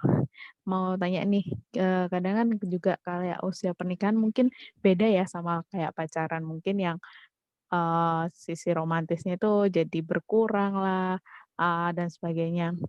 Mau tahu nih gimana sih caranya kalau misalnya ngodein suami gitu, itu sih. Ngodein suami supaya lebih peka gitu. Maksudnya lebih peka bahwa komunikasi itu penting loh, kayak gitu. Gimana caranya ngodein? Gini ya, siapa tadi? Yohana. Tadi kan saya sudah ngomong bahwa suami itu dilahirkan tanpa buku panduan. Jangan pakai kode. Kode dia akan tetap dalam tanda petik, suami tetap bodoh di kode-kode ini enggak nangkep. Jadi kamu harus ngomong, duduk bersama, ngobrol, aku pengen kalau kamu begini. Dan itu pun masih sering lupa gitu loh. Itu pun masih sering lupa. Kita ngomong, ya aku kalau jalan buat gandeng toh. Saya juga masih sering lupa gitu loh. Kalau lupa diingetin. Lupa diingetin. Sekarang diingetin. Ada Jangan komitmen ditinggal. baru yang dibangun. Aku pengen kalau kamu ngomong itu jangan keras-keras dong, jangan kasar. Jangan ngomel-ngomel di depan anak-anak. Itu kesepakatan yang perlu dibangun. Jadi ketika kita menikah, itu kita membawa cetakan nih dari orang tua kita. Kita belajar dari orang tua kita, oh papaku kalau ngomong sama mamaku demikian nih, mamaku kalau memperlakukan papaku demikian nih, itu kita rekam selama kita bersama mereka.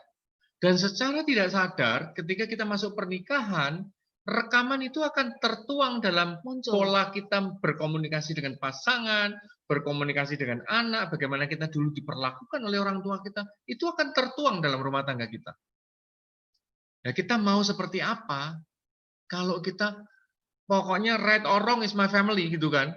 Papaku dulu kalau aku didik aku gini, kalau aku enggak nurut ya diajar. Nah, apakah itu akan kita turunkan kepada anak-anak kita? Saya dulu kalau ngeluyur, kalau bahasa Jawa itu ngeluyur, saya sering pulang sekolah ngeluyur. Papa saya itu selalu siap dengan rotan, kemucing sampai kemucingnya itu brodol semua. Itu untuk ngajar saya. Saya sampai punya komitmen begini, besok kalau aku punya anak, aku tidak akan lakukan ini sama anak-anakku. Dan saya nyatakan itu. Karena nggak enak. Itu istilahnya cara kita untuk menangkis, cara kita untuk memperlakukan sesuatu. Apakah Yohana melihat bagaimana papa memperlakukan mama, bagaimana mama memperlakukan papa, dan itu sedikit banyak tertuang dalam keluarga. Dan tadi kesulitan komunikasi kan? Bagaimana memberi kode? Jangan kasih kode, tapi diomongin. Kalau dengan suami duduk bareng diomongin. Bicara. Nggak bisa dikode-kode. Suami itu rotok nggak ngertian ya. Romantisan. Aku seneng kalau dipeluk. Iya. Aku Tidak seneng. semua orang dilahirkan menjadi romantis, Yohana. Itu harus diajari. Memang ada orang itu karakter-karakter apa yang romantis biasanya? Kuning. Orang kuning, orang-orang kuning itu romantis dia.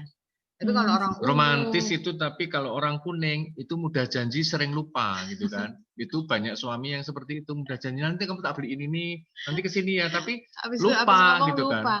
Jadi itu harus orang diingetin, harus diingetin. Mudah memaafkan. Jangan dikodein. Kalau pengen, yuk kita pengen, aku pengen nih ngulang yang dulu kita pernah makan di rumah makan ini atau di restoran ini, aku pengen dong. Dikomunikasikan.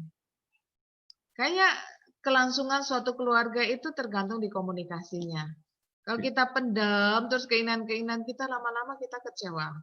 Menderita hidup kita. Dan itu menghilangkan rasa bangga, rasa cinta. Yang jelas pasti kita menderita. Ngomong aja Yohana. Cari waktu yang tepat. Mungkin ajak makan berdua, anak titipkan mertua gitu kan. Atau titipkan mama.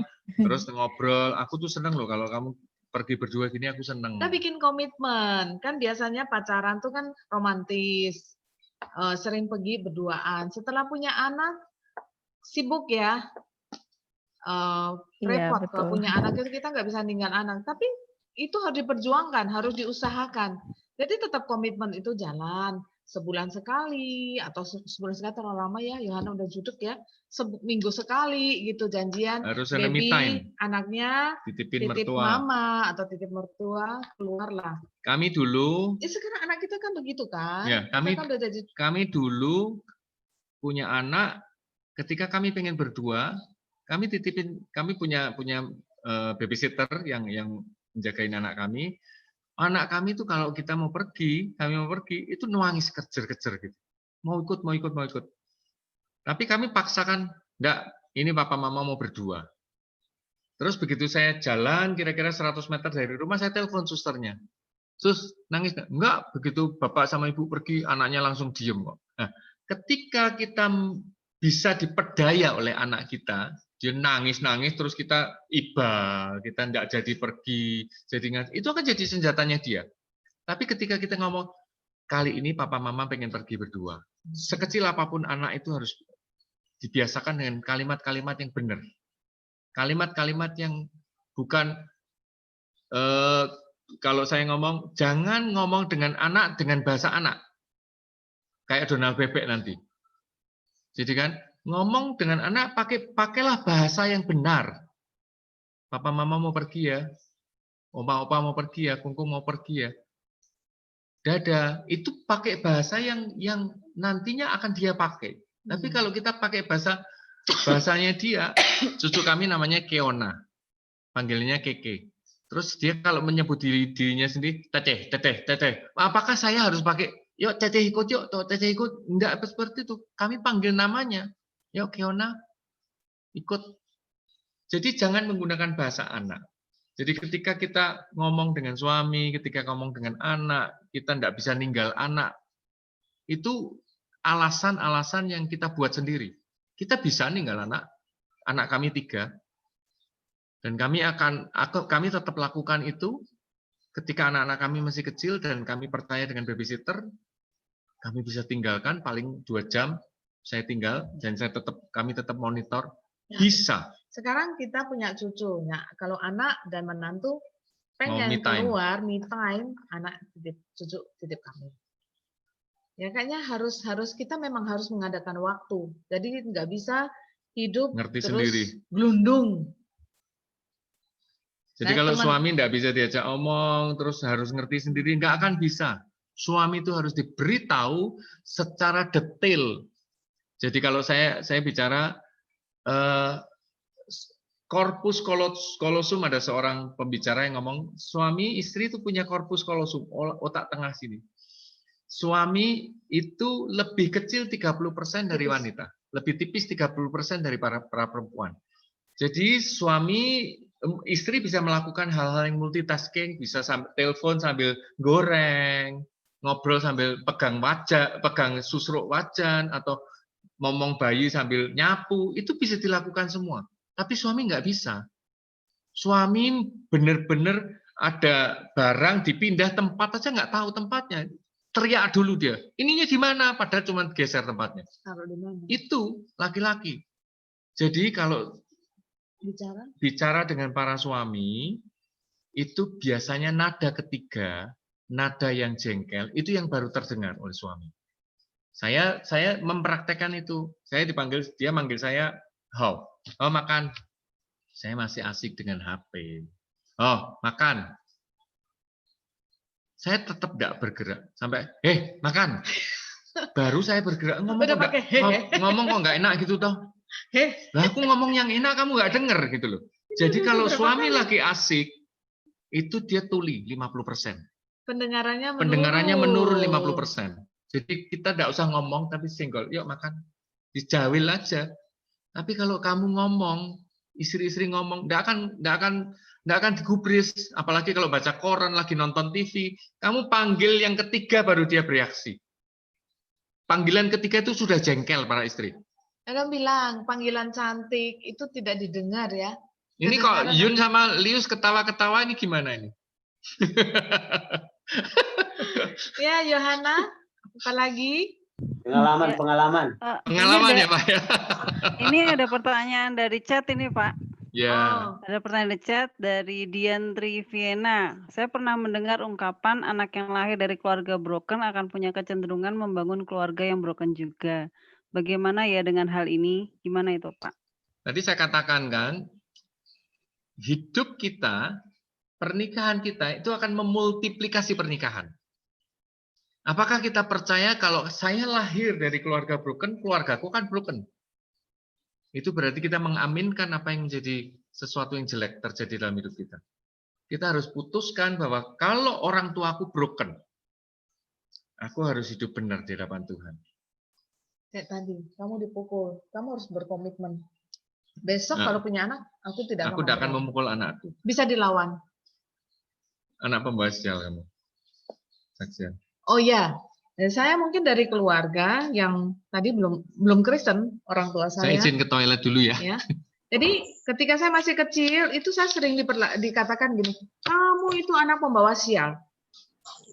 Ketika saya masih kecil sering dikatakan begitu, kamu anak pembawa sial. Saya lawan.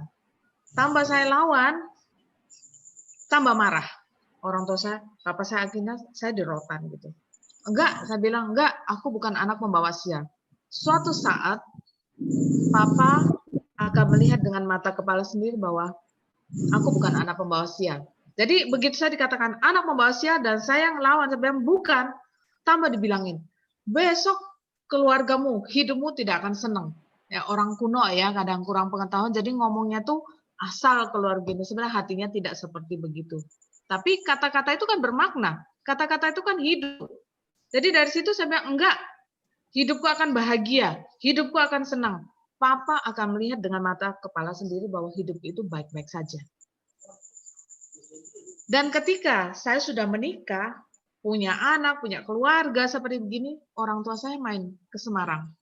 Dia lihat kehidupan saya, namanya juga orang tua, ada gengsi ya, dia nggak mungkin ngomong langsung di depan saya. Dia pulang ke Timor sana, itu dia bilang gini, wah aku menyesal, ngomong sama mama saya, aku menyesal. Dulu anak itu aku sia-siakan. Tapi sekarang aku melihat hidupnya dia bahagia, hidupnya dia senang. Jadi saya bilang, apapun yang orang katakan kepada kita, suatu hal yang negatif kita harus tolak. Tolak dalam nama Yesus, bahwa itu tidak akan terjadi. Kamu ngomong yang jelek sama saya, aku tolak dalam nama Yesus, tidak akan terjadi. Tapi ketika orang mengatakan bahwa kamu hebat ya, kamu pintar, aminkan itu. Jadi saya ngajarkan lewat pengalaman hidup saya, saat itu saya juga belum Kristen, ya. Tapi saya yakin bahwa Tuhan itu memilih. Kayak kita dalam kandungan itu Tuhan sudah memilih, sehingga saya punya perkataan yang keluar seperti itu. Apa yang Papa katakan yang buruk tentang saya tidak akan terjadi. Suatu saat Papa pasti akan melihat. Hidup saya happy, hidup saya bahagia. Dan itu dibuktikan sendiri. Ketika dia pulang, dia ngomong sama mama saya. Dan sejak itu saya lihat, waduh, kejadian benar ya. Kita tolak, itu punya kuasa. Tapi sesuatu yang positif kita ambil. Dan saya ngajarkan kepada anak-anak saya. Kalian ya, ketika orang bicara yang negatif tentang kamu, harus kamu tolak dalam nama Yesus. Tidak boleh diterima. Kadang kan orang suka begini, oh kamu itu memang lelet. Terus kita sedih, kita terpuruk. Iya, aku memang bisanya cuma begini sih. Aku memang gini, aku nggak bisa apa-apa. Kita terima perkataan negatif itu dan akan terjadi dalam hidup kita. Tapi perkataan negatif itu harus kita tolak dalam nama Yesus. Dan ketika orang mengatakan kamu itu pintar, kamu itu smart, kamu itu cekatan, kamu itu rajin. Ayo kita amin. Amin. Memang itu yang aku lakukan terjadi dalam hidupku. Ya, jadi tadi pertanyaannya, apakah aku lahir dari keluarga broken, terus keluargaku akan broken? Pilihannya di tangannya Kita. Kita harus lawan. Suatu yang negatif dan tidak sesuai firman harus kita lawan. Ya, mungkin itu bisa sedikit dari saya. Ya, ada teman-teman yang lain yang mau sharing atau bertanya? Ada. Silakan. Halo Daniel. Halo, selamat malam. Selamat malam. Halo Daniel. Pak Agus dan Bu Vita. Ya, namanya sama saya ini. Saya juga Daniel loh ini. Iya, Bang. Ya, saya tuh mau nanya, kan kebetulan saya dan istri itu dari latar belakang yang berbeda. Latar belakang keluarga. Jadi budayanya beda. Ya mungkin kayak bapak sama ibu juga ya. Jadi saya Ambon, sedangkan istri saya itu Jawa. Nah, dan ternyata tuh kalau waktu pacaran kan mungkin masih kita sendiri ya, kita berdua gitu. Jadi tuh aman-aman aja ya. Paling ada beberapa perbedaan tuh yang nggak gimana. Ya maksudnya bagi saya tuh masih bisa di-handle lah. Kayak gitu. Tapi setelah menikah dan kayak mengenal keluarganya tuh kayak jadi Apa kayak, itu saya nggak bisa nangkep nih komunikasi yang seperti itu, saya nggak bisa nangkep ini. oh sorry. Gocap. Jadi itu kayak ada beberapa hal tuh yang kayak sampai membuat saya tuh bahkan sampai takut ya. Kayak ternyata di rumahnya dia itu segala sesuatu tuh sangat detail, aturan sangat detail, dan kayak ngambil gelas ada aturannya, setelah makan piring tuh harus di mana ada aturan. Ya mungkin sama-sama sih, kayak sama-sama ditaruh di belakang gitu kan, nggak ditinggal lihat meja, tapi tuh kayak bagiku itu sangat detail. Dan aku Ritual kayak banget merasa ya. terkekang sampai aku memang bercanda sih, tapi sebenarnya kayak di dalam hati tuh begitu, kayak kok rasanya kayak tinggal di wajib militer. Jadi karena segala sesuatu, keluarin motor ada aturannya, mau naik sepeda ada aturannya. Jadi tuh kayak aku sampai takut mau melakukan apapun tuh takut. Dan ternyata di keluargaku juga kan ada aturannya. Jadi apa-apa tuh harus bersama. Makan nggak boleh satu duluan, satu tinggal, nggak boleh, harus duduk bareng, makan bareng, ya udah selesai bareng. Dan ternyata tuh istriku tuh nggak terlalu nyaman gitu. Jadi bukan nggak nyaman ya. belum terbiasa mungkin ya. Jadi itu akhirnya tuh ada beberapa kali akhirnya gara-gara hal itu tuh kita jadi cekcok ya. Bahkan ya, Konflik ya. akhirnya aku ngerasa kok kamu nggak bisa menerima keluargaku, kayak gitu-gitu. Jadi kayak ya akhirnya aku kayak ini parahnya ya, kayak sampai akhirnya tuh kayak aku bilang, kok kamu nggak bisa menerima keluargaku, jangan harap aku menghargai keluargamu dong, kayak gitu-gitu sih. Maksudnya kan menurut aku sih, walaupun kita menikah nggak berarti kita tinggalin keluarga kita ya, keluarga kita yang sudah membesarkan kita. Nah itu maksudnya gimana ya caranya ketika punya beda latar belakang budaya yang sadis banget ya, Ambon dan Jawa gitu ya, pasti semua Oke, beda. Daniel. Kita bisa ini. Saya tadi udah ngomong kan, setiap kita itu membawa cetakan dari keluarga kita. Setiap kita itu membawa cetakan. Ketika kita memaksakan cetakan kita kepada pasangan, itu akan bermasalah. Katakanlah logikanya ya. Ini cetakan saya seperti ini nih. Saya bawa masuk ke dalam pernikahan. Ini cetakan istri saya. Ketika saya memaksakan cetakan saya untuk diterima oleh istri saya, begitu sebaliknya, tidak akan terjadi. Pasti akan konflik terus. Dan ketika kita menjadikan dasar komunikasi itu karena dari cetakan, tidak akan pernah beres komunikasi kita. Istri saya punya pola, saya punya pola. Istri saya punya latar belakang keluarga yang disiplin, saya juga punya latar belakang keluarga yang hangat, santai. Saya punya cerita seperti Daniel juga. Jadi di keluarga istri saya itu makan pagi itu harus jam 6, antara jam 6 jam 7. Itu harus makan pagi, harus terjadi makan pagi di sana. Nanti jam 9, jam 10 harus ada snack. Jam 12, jam 1 makan siang, jam 4, jam 5 sore ada snack, nanti jam 6, jam 7 makan malam. Nanti jam 9, jam 10 itu ada tea time. Jam 8 sampai jam 9 ada tea time. Ya kan Daniel? Ya, Pak Agus bilang hidup saya seperti retreat. Saya ngomong, tadi kalau wajib militer saya ngomong, hidup keluarga kok kayak retreat gitu, jam sekian snack, jam sekian makan, jam sekian snack, jam sekian makan. Hidup pun tidak bisa tenang, tidak bisa santai, kayak retreat. Dikejar-kejar waktu, jam segini harus ada snack, jam segini harus... Nah, ketika kami menikah, ketika belum punya anak, itu tidak jadi masalah. Tapi ketika kami menikah, saya bisa makan sambil nonton TV, saya bisa makan gaya bawa ke kamar. Dulu belum ada anak, tidak masalah. Tapi ketika sudah punya anak, itu masalah. Karena istri saya ngomong, kamu ini aku mengajarkan yang baik, tapi kamu mengajarkan yang tidak baik. Ngaco kan yang sudah aku ajarkan. Setiap disuruh makan meja makan, papa makan juga di kamar. Nah, kacau kan kalau gitu. Nah, ketika kita membawa pola yang berbeda dalam rumah tangga, kita harus melebur pola itu dan menentukan pola yang baru. Yuk kita buat kesepakatan. Jangan mengacu pada keluargamu, jangan mengacu pada keluargaku, tapi yang baik dari keluargamu kita ambil, yang baik dari keluargaku kita ambil, kita buat pola baru dalam keluarga kita. Jangan kembali ke pola keluarga yang lama. Aku di keluargaku memang begini kok. Kamu kan dari dulu udah tahu. Sebaliknya Daniel juga ngomong, aku dari keluargaku juga begini. Tidak akan ketemu, tapi harus duduk bersama, komunikasikan pola baru dalam mendidik anak, pola baru dalam cara makan, pola baru dalam cara tidur. Satu contoh, ada teman saya yang dari adat, dari budaya Belanda, didikan Belanda dan didikan Jawa. Masuk ke pernikahan itu masalah gara-gara sarung sama kaos singlet.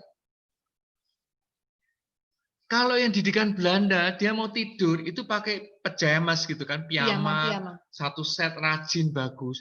Begitu suaminya keluar kamar mandi, sarung diubet-ubet sama kaos singlet, wah itu masalah. Malam pertama masalah. Itu pola yang belum disesuaikan, belum disepakati. Jadi aku enggak suka kamu tidur pakai sarung sama singlet. Wong aku kalau tidur rapi pakai piyama. Setelan atas bawah kembar. Itu bisa jadi masalah. Jadi jangan anggap sepele budaya-budaya, apalagi latar belakang yang berbeda. Ya, dikomunikasikan ya. Dikomunikasikan. Daniel kok ketawa sekali, kenapa Daniel? Ya, jadi itu yang terjadi dalam relasi suami istri. Jadi hal kecil, sekecil apapun komunikasikan. Aku kok nggak seneng ya kamu pakai sarung ya. Rasanya kok tidur kok nyerimpeti gitu. Mungkin bisa ngomong gitu. Pengantin baru, Pak. Siapa? Daniel ya? Pengantin baru Daniel, Pak. Jangan-jangan Daniel pakai sarung ini.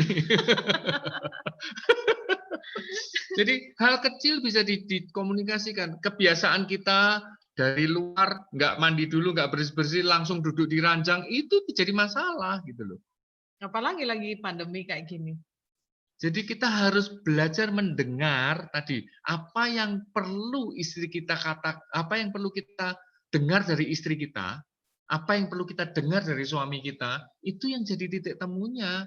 Ya dikomunikasikan. Jangan apa yang aku mau, aku kepala keluarga, aku yang mencari nafkah. Ya. Gimana? Jelas, Pak. Jelas Daniel? Jelas. Jelas ya Pak? Daniel ya? Nah, ketawa kan? Siap, Pak. Makasih. Nah, buat pola baru dalam keluarga. Buat kesepakatan baru, duduk bersama. Jangan mengacu dengan pola-pola keluarga kita masing-masing. Terima kasih, Kakak. Ya, Tuhan berkati, sama-sama. Daniel. Kita ada chat lagi. Iya. Enggak, ini cuma tanya aja kalau ini. Ya, teman-teman mungkin ada yang lain? Dari single nih yang belum ada nih. Kristiono atau Tora nih, mau tanya nggak? Desman. Desman ya? Desman mau tanya. Oh, Fantri Galatia. Ya. Halo. Ya. Silakan. Ya, selamat malam semuanya. Malam, Fantri. Ya, saya Fantri dari Malang. Malang. Ya, Bu Niken titip salam buat Stefani dan Peter ya. Saya dulu guru sekolah minggunya. Oke. Nggak lupa namanya, udah familiar banget. Mahasiswanya Pak Yosi dulu. Ya, saya mau bertanya, sebelumnya terima kasih untuk materi yang sudah disampaikan, sungguh membekali dan menjadi wawasan yang baru, khususnya buat saya secara pribadi dan suami, begitu meskipun tadi agak telat masuknya. Yang mau saya tanyakan, setiap orang punya masa lalu, begitu. Setiap pribadi punya masa lalu. Saya secara pribadi itu punya trauma, begitu, trauma di tengah-tengah keluarga yang akhirnya menjadi luka, itu luka lama begitu, dan akhirnya itu mempengaruhi pola dalam relasi dengan keluarga, dengan suami, begitu. Itu yang terkadang membuat saya takut, membuat saya bertanya-tanya, aku harus bagaimana ya supaya trauma di masa lalu itu tidak mempengaruhi kehidupan rumah tanggaku, begitu, karena enggak enak, begitu, karena enggak enak meskipun itu tidak terjadi, tapi mau tidak mau ada yang membayang-bayangi. Itu saja. Matur nuwun, terima kasih. Oke, Fantri, kalau apa yang kamu sampaikan ini seperti traumatis, hal traumatis, ini kamu perlu sharing dan counseling supaya itu keluar semua. Ini kan bisa itu. Ini kan sudah belajar counseling itu. Jadi apa yang membuat kamu traumatis, apa yang membuat kamu ketakutan, apakah, ini contoh-contoh ya, mungkin masa kecil pernah diperlakukan tidak baik, sampai sekarang merasa tidak nyaman, orang tua mungkin memperlakukan seperti ini, atau melihat orang tua, suami dan papa dan mama cara komunikasi tidak baik, cara memperlakukan papa seperti apa, mama seperti apa, dan itu sampai mengganggu pikiranmu, mengganggu relasimu dengan pasangan karena ada ketakutan kalau nanti suamiku seperti papaku gimana? Kalau aku nanti bertindaknya seperti mamaku gimana? Mungkin itu hal-hal yang perlu dikomunikasikan, hal-hal yang perlu dibongkar supaya, dan ini suami harus ngerti. Kamu ini duduk sama suami atau sendiri, Fantri? Berdua. Berdua ya? Ya. Harus dibuka. Kalau sudah sampai titik ini harus dibuka, ketakutanmu itu apa? Dan suami harus sudah. Ya, sudah, cuma dia masih ke bawah-bawah. Ya, harus dibawa, harus dibongkar sampai kamu bisa muntah semua apa yang menjadi ketakutan. Akarmu apa? Akarnya apa? Dan itu harus tiap saat didoakan bersama pasangan. Ketakutan demi ketakutan itu akan terkikis ketika kita selalu bersama dan membahas, mendoakan. Ya. Itu akan Ya, sirna. karena ketakutan itu membuat kita terikat. Jadi kita nggak bisa jadi orang yang bebas, merdeka. Kita nggak bisa maksimal. Jadi itu perlu dibongkar, Fantri. Jadi kalau saran saya sih, coba kamu ketemu dengan seseorang, konselor, ngobrol tentang ketakutanmu, tentang traumamu. Trauma masa lalu kan nggak bisa dibongkar di sini. Apa yang jadi trauma kalian, trauma Fantri? Mungkin hanya cerita dengan suami, tapi suami tidak tahu harus berbuat apa. Tapi kalau mungkin berkonsultasi, sharing dengan konselor, bisa dicari kenapa sampai terjadi seperti ini. Saya kasih cerita sedikit ya. Hal-hal yang kadang-kadang kita tidak sadari kenapa kita sampai berbuat seperti ini. Saya dulu pernah kerjasama dengan seseorang, tapi saat kerjasama dia selalu ngomongnya besar. Oh ini harus orang kaya, ini harus gini, harus begini. Pokoknya ngomongnya tuh gede-gede. Ngomong besar tentang materi. Saya sampai risih dengernya.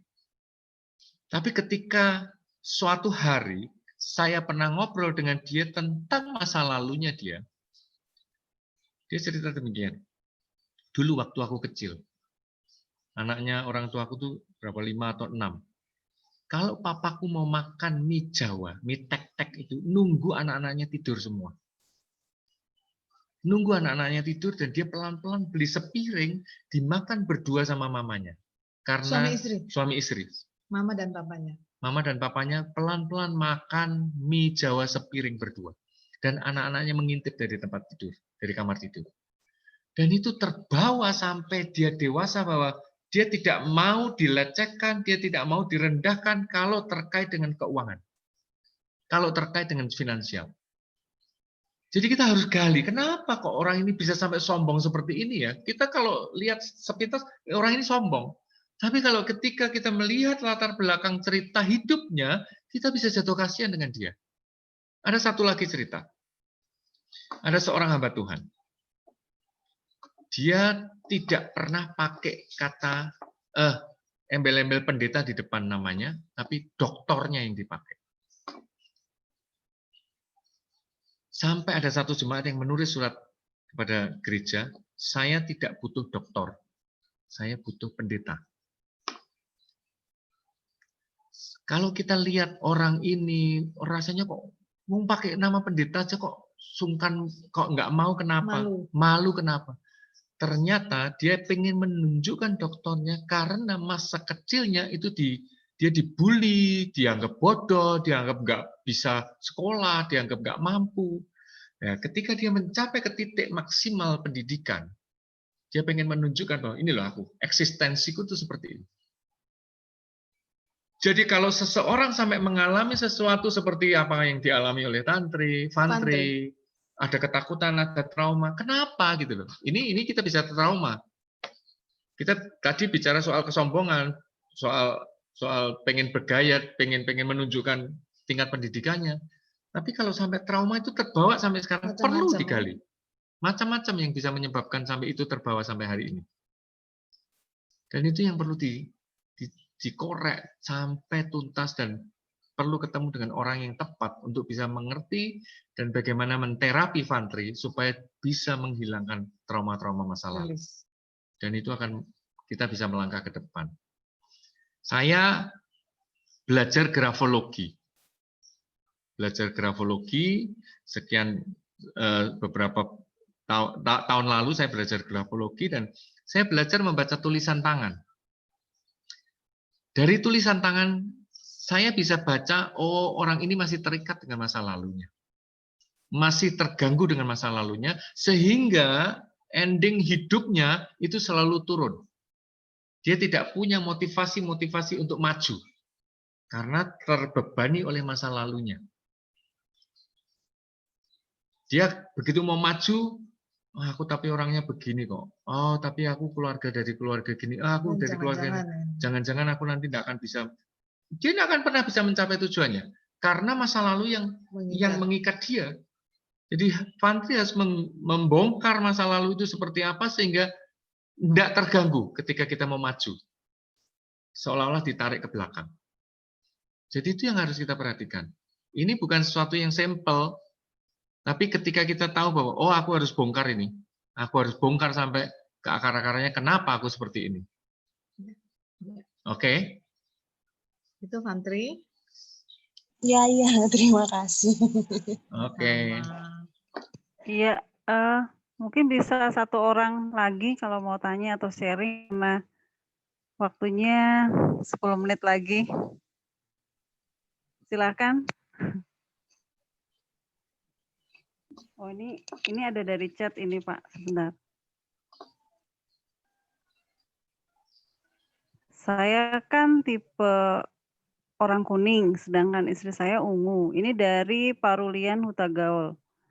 Jadi kadang kalau ada masalah, saya berusaha selesaikan sampai kadang saya ajak ke tempat makan yang romantis dan sudah selesai saling memaafkan dengan baik.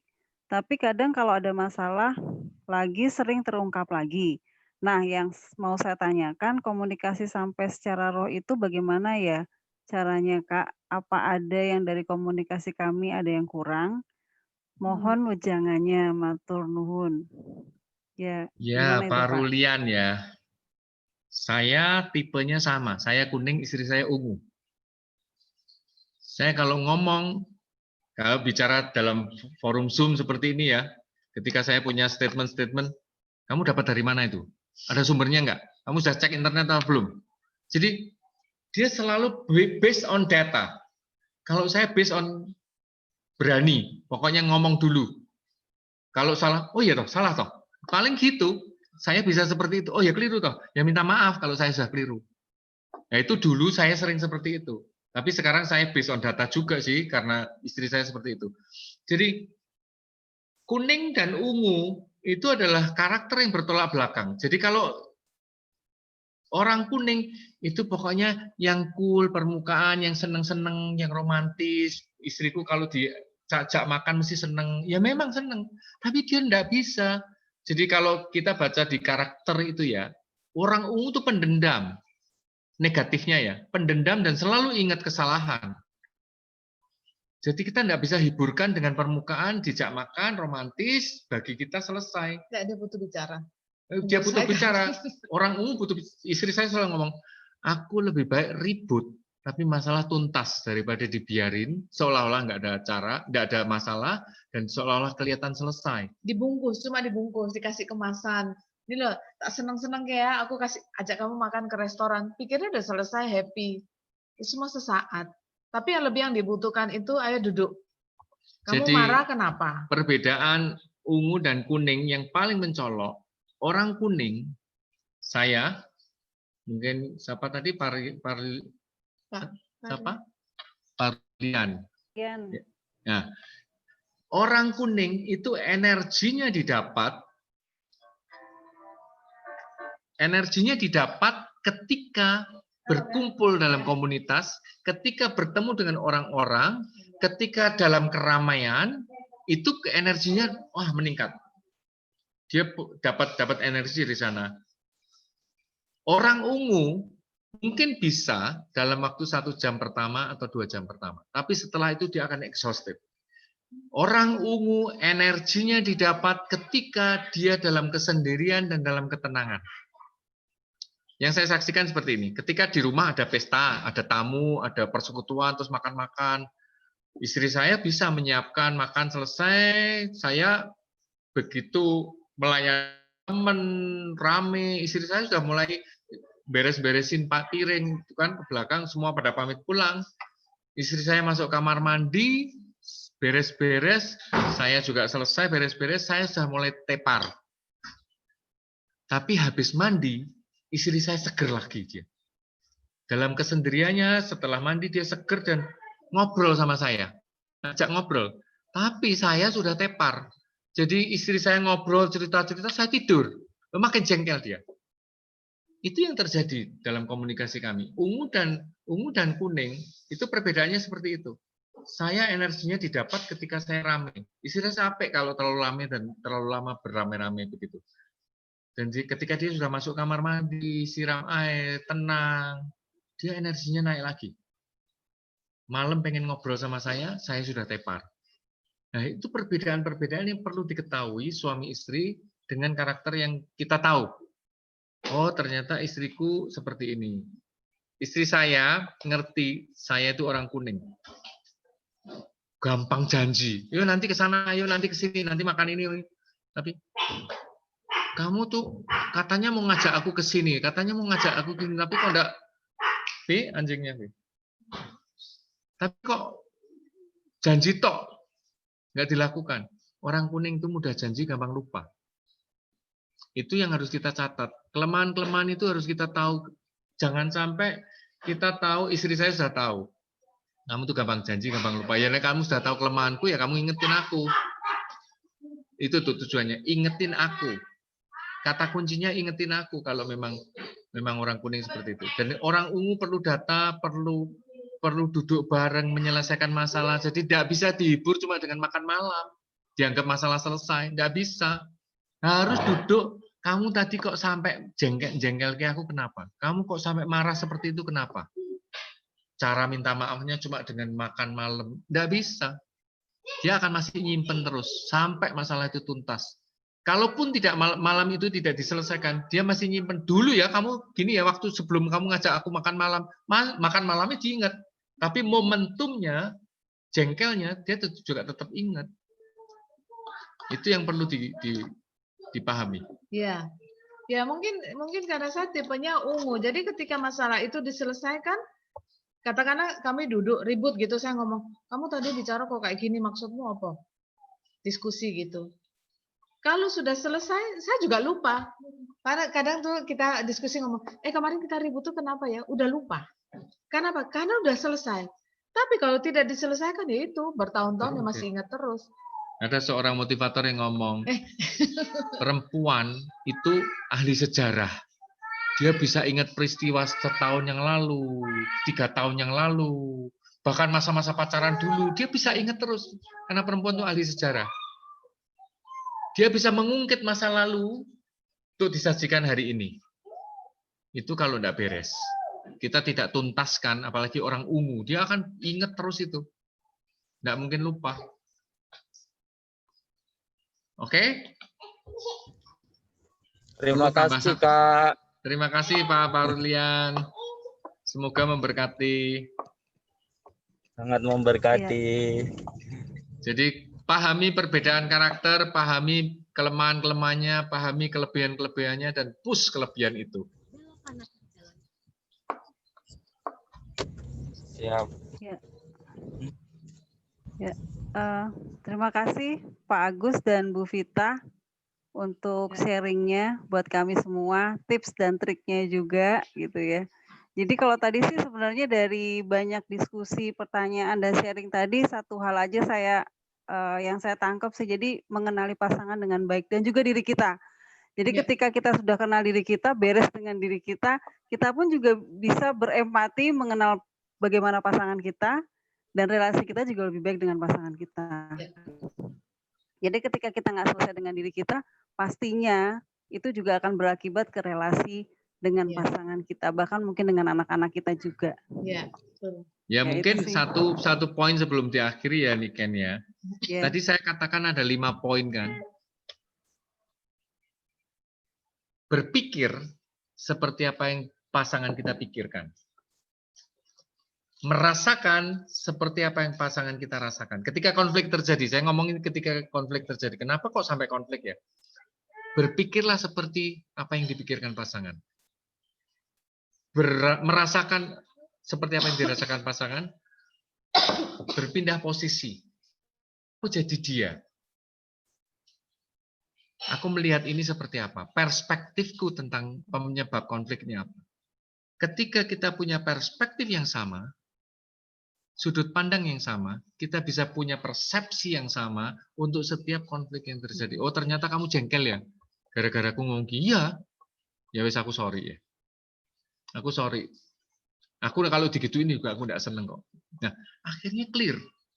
Jadi ketika kita bisa memposisikan pada posisi pasangan, saya kasih contoh hal yang paling simpel, bagaimana berkomunikasi, cara komunikasi yang sama tapi dampaknya beda.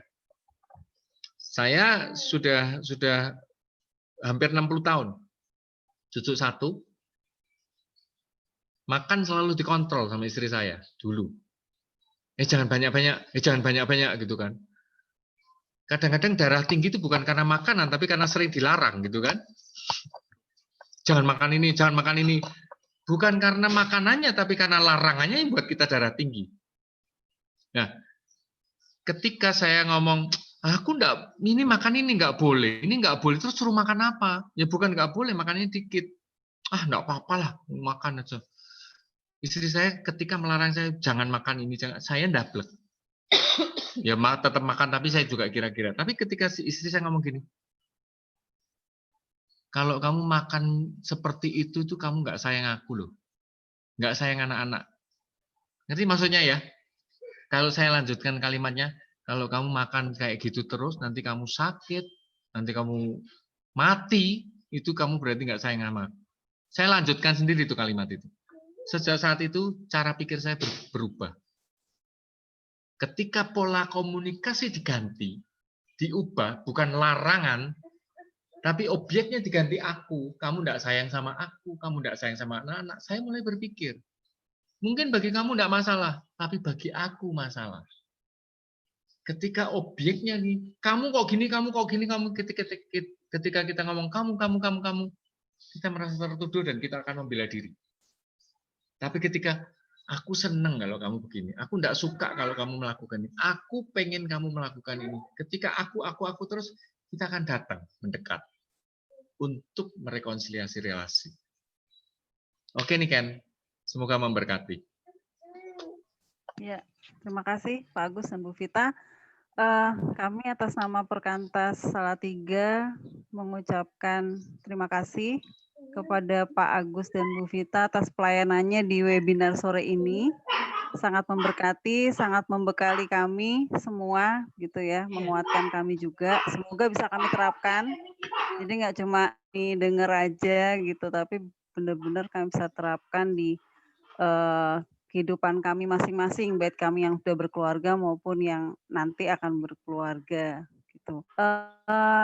Di sini ada Tora, mungkin bisa diinikan slide-nya. Nih Ken, bagi teman-teman soal buku tadi nanti tolong sampaikan ke saya ya. Iya.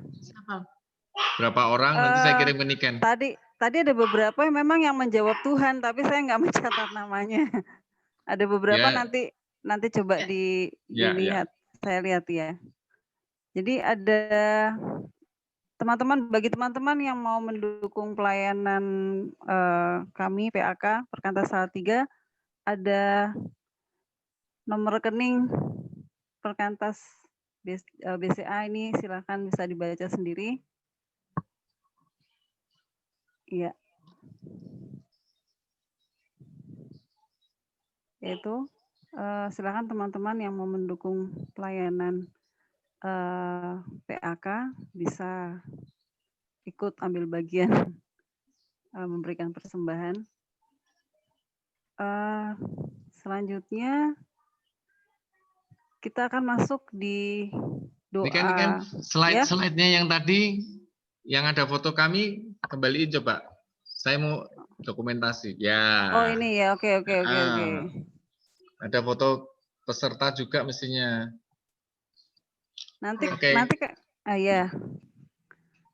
Nanti habis doa penutup kita akan foto bersama. Jadi teman-teman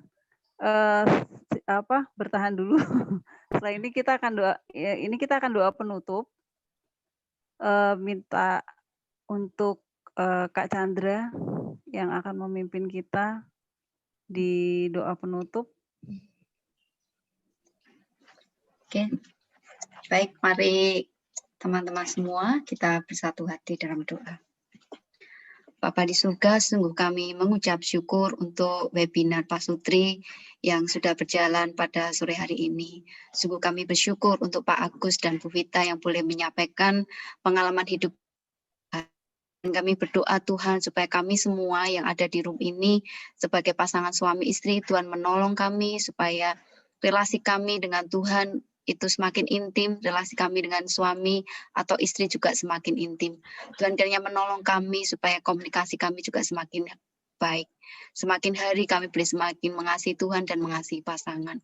Terima kasih Tuhan Yesus, kami menyerahkan untuk hidup kami semua supaya Tuhan terus menolong kami untuk kami boleh menyenangkan hati Tuhan. Hanya di dalam nama Tuhan Yesus Kristus kami berdoa dan mengucap syukur. Amin. Amin. Kita akan foto bersama. Siapa yang akan memfoto kita?